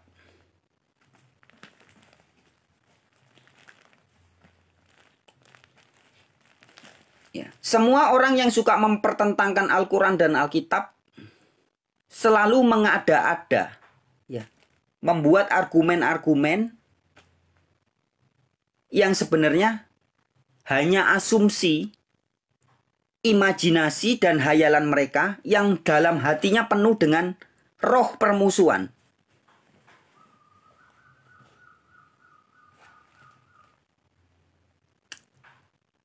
Ya, kalau Anda dalam hatinya penuh dengan roh perdamaian, persahabatan, Anda pasti senang mendengarkan hal-hal yang saya sampaikan ini. Bahwa inti pesan Al-Quran dan Alkitab tidak ada pertentangan, teman-teman. Ada narasi-narasi yang berbeda, iya. Tapi substansi pesannya tidak bertentangan. Contoh lagi. Anda baca di Al-Quran ada ayat mengatakan, Quran di dalamnya berisi kabar gembira. Al-Quran di dalamnya katanya berisi kabar gembira. Anda ngerti arti Injil enggak? Injil itu artinya apa? Good news. Kabar baik, kabar gembira. Loh. Berarti kan inti pesannya sama. Nah kalau sekarang dipahami berbeda-beda, dalam kelompok yang pecah yang banyak pemahaman berbeda-beda, itu yang salah bukan Al-Qur'annya. Kalau hari ini orang membaca Al-Quran ayat yang sama tapi penafsirannya beda-beda, pemahamannya yang beda-beda, yang salah bukan Al-Qur'annya. Begitupun kalau orang membaca Alkitab, baca ayat yang sama tapi penafsirannya berbeda, yang salah bukan Alkitabnya. Contoh, kemarin saya membuat beberapa video ya. Orang membaca tulisan Paulus, Efesus 1 ayat 3, Efesus 1 ayat 17, Kolose 1 ayat 3. Ini bunyinya mirip-mirip ya. Saya kasih salah satu contoh ya. Saya bukain. Ini saya kasih contoh teman-teman. Efesus 1 ayat 17 misalkan. Anda buka coba. Paulus berkata, dan meminta kepada Allah Tuhan kita Yesus Kristus, yaitu Bapa yang mulia itu, Ini narasinya begitu. Paulus berkata, dan meminta kepada Allah Tuhan kita Yesus Kristus, yaitu Bapa yang mulia itu. Nah, ini satu ayat ini dibaca oleh orang yang berbeda, bisa pemahamannya berbeda.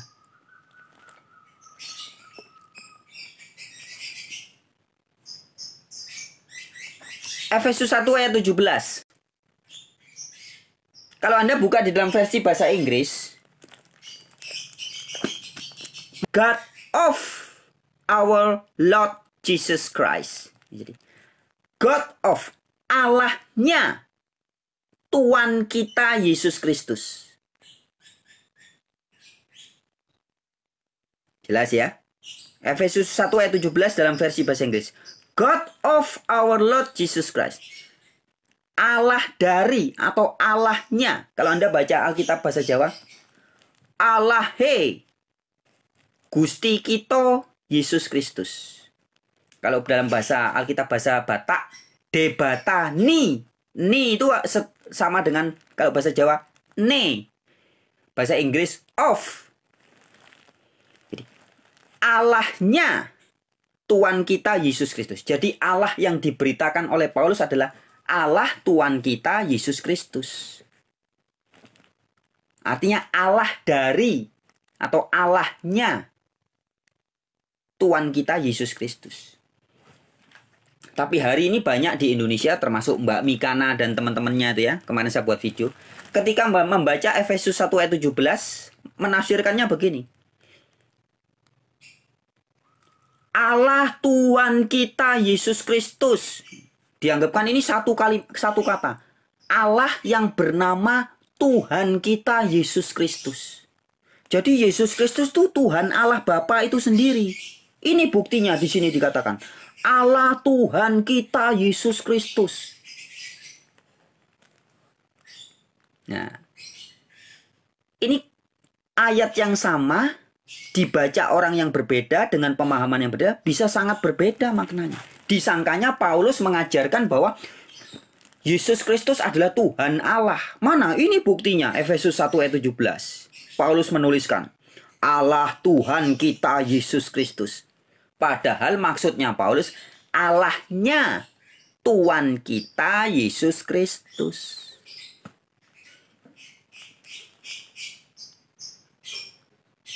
Ini sepertinya sederhana, tapi bahaya. Buktinya banyak nih, puluhan bahkan mungkin ratusan ribuan orang di Indonesia ini gagal paham. Baca ayat yang gampang ini. Maka kemarin saya bikin video. Tanggapan seperti kata ini budi. Artinya apa? Anda yang pernah sekolah SD, ingat pelajaran kelas 1 SD membaca ini budi. Artinya ini anak yang bernama Budi. Ini Bapak Budi. Ini Ibu Budi. Hati-hati. Ini Bapak Budi. Bukan berarti Bapak yang bernama Budi. Bukan. Tapi ini Bapak Budi. Artinya ini Bapak dari Budi. Atau ini bapaknya si Budi. Begitupun ketika dalam Efesus 1 ayat 17 dikatakan Bapak Tuhan kita Yesus Kristus. Itu bukan berarti seorang Bapa yang bernama Tuhan kita Yesus Kristus. Bukan. Tapi Bapa Tuhan kita Yesus Kristus maksudnya Bapanya atau Allah Tuhan kita Yesus Kristus, artinya Allahnya Tuhan kita Yesus Kristus. Seperti kalau Anda membaca di Kisah Para Rasul 3 ayat 13 ya. Ini saya kayak ngajarin anak SD kelas 1 jadinya ya. Enggak apa-apa lah. Ini Budi. Ini Ibu Budi, bukan ini ibu yang bernama Budi, bukan ya, tapi ini ibunya si Budi. Ini Bapak Budi, bukan seorang bapak yang bernama Budi, bukan, tapi ini pelajaran kaidah bahasa Indonesia kan gitu teman, tidak ditulis ini bapaknya Budi, enggak. Ditulisnya cukup ini Bapak Budi, artinya ini bapaknya Budi. Tapi katanya enggak ditulis. Kalau di bahasa Jawa baru ditulis iki bapak ke Budi. Ya, bahasa Batak ditulis juga. Bahasa Jawa ditulis, bahasa Inggris juga ada kata of. This is the father of Budi. Oke, kita lihat di Kisah 3 ayat 13. ketika Alkitab, ini narasi-narasi pelajaran SD sebenarnya teman-teman ya. Kisah 3 ayat 13. Coba Anda baca. Allah Abraham, Ishak dan Yakub, Allah nenek moyang kita, telah memuliakan hambanya, yaitu Yesus. Allah Abraham, Ishak, Yakub. Artinya apa? Apakah ini Allah yang bernama Abraham, Allah yang bernama Ishak, Allah yang bernama Yakub, Allah nenek moyang kita, Allah yang bernama nenek moyang kita? Kan bukan begitu. Ya. Kisah 3 ayat 13. Sekali lagi ya teman-teman, ini pelajaran kelas 1 SD, sekolah dasar, membaca bahasa Indonesia tingkat SD ya. Ketika ada tertulis ini Bapak Budi, bukan berarti ini seorang bapak yang bernama Budi, bukan. Tapi ini Bapak Budi, maksudnya ini bapaknya si Budi. Maka ketika Kisah Rasul 3 ayat 13 berkata, Allah Abraham. Meskipun artinya adalah Allahnya Abraham atau Allah dari Abraham. Tapi dalam penulisan sehari-hari, kita cukup menulisnya Allah Abraham. Allah Abraham, artinya Allah dari Abraham atau Allahnya Abraham. Bukan Allah yang bernama Abraham ya. Begitupun ketika Paulus dalam surat-suratnya mengatakan Allah Tuhan kita Yesus Kristus. Itu bukan Allah yang bernama Tuhan kita Yesus Kristus, bukan. Tapi Allah Tuhan kita Yesus Kristus, maksudnya Allahnya Tuhan kita Yesus Kristus. Ini kan pelajaran kelas 1 SD teman-teman. Tapi banyak orang-orang yang bahkan dapat gelar pendeta ya, seperti pendeta Henry Tan Dianta. Pernah saya chat WA, debat di WA dengan saya. Kemudian dia mengajukan ayat itu. Saya tanya, mana buktinya Yesus adalah Allah Bapa? Dia ngasih ayat itu. Ini Efesus 1 ayat 17, Efesus 1 ayat 3, Kolose 1 ayat 3, 2 Petrus 1 ayat 3. 2 Korintus 1 ayat 3. Sama bunyinya gitu. Allah Tuhan kita Yesus Kristus. Loh, berarti Allah bernama Tuhan kita Yesus Kristus. Itu ayatnya. Tuh kan. Apa kalau gitu dah? Tepok jidat deh. Kembali harus belajar sekolah kelas 1 SD. Pelajaran membaca kelas 1 SD. Ini Bapak Budi. Ini Ibu Budi. Ini Kakak Budi. Siapa Kakak Budi? Wati ya.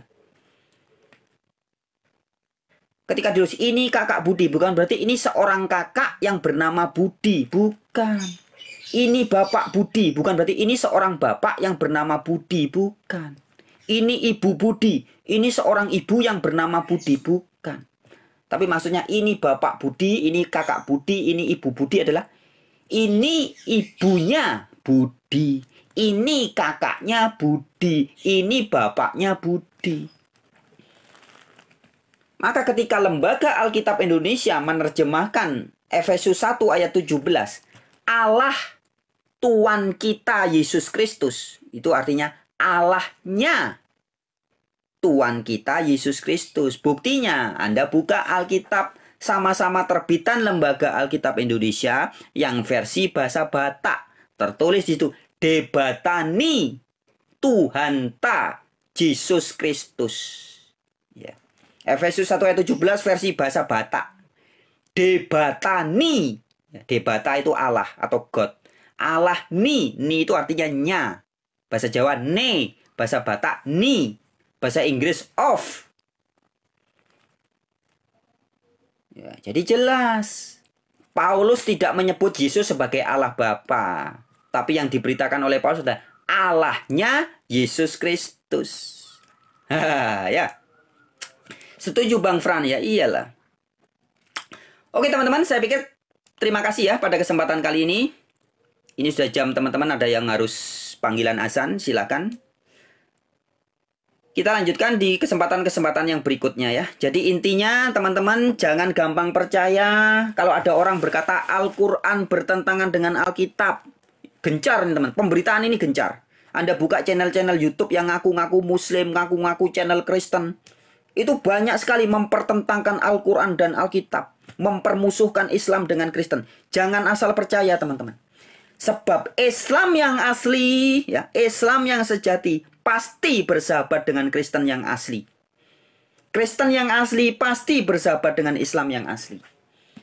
Saya tutup dengan satu ayat. Mengapa?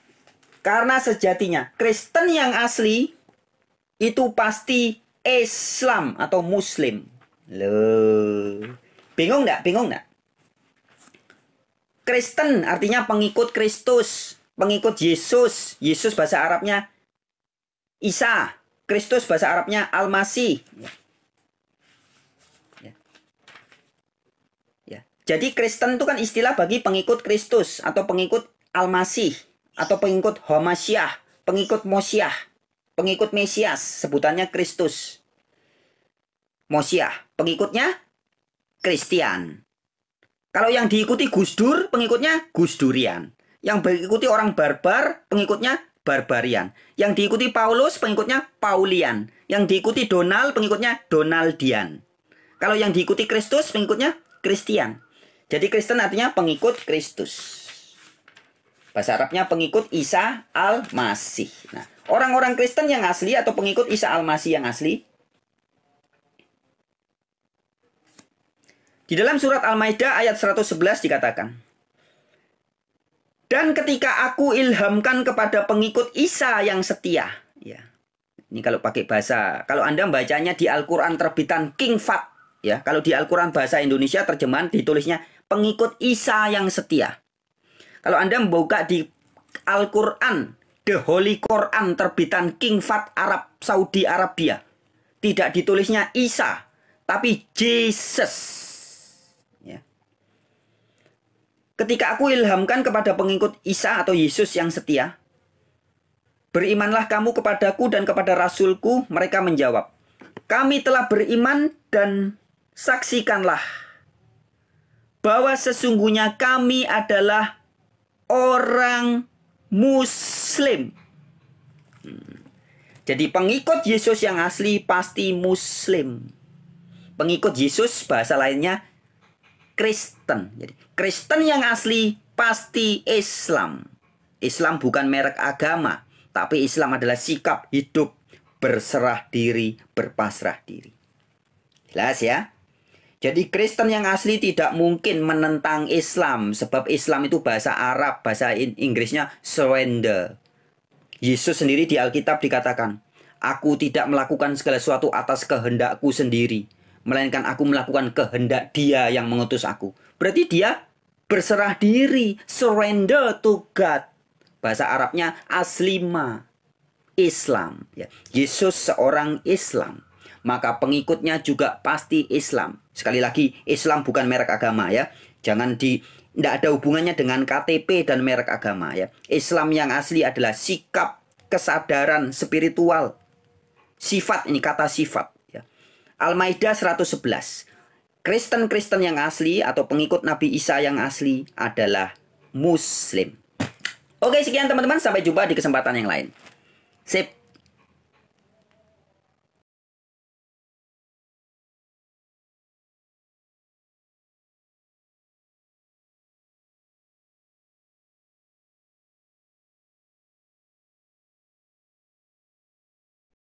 Itu. Daripada mengganggu orang-orang. Jangan kamu sisakan. Bayi-bayinya jangan ada belas kasihan. Habisi semua. Bahkan binatang ternaknya pun habisi. Coba. Anda akan berkata apa?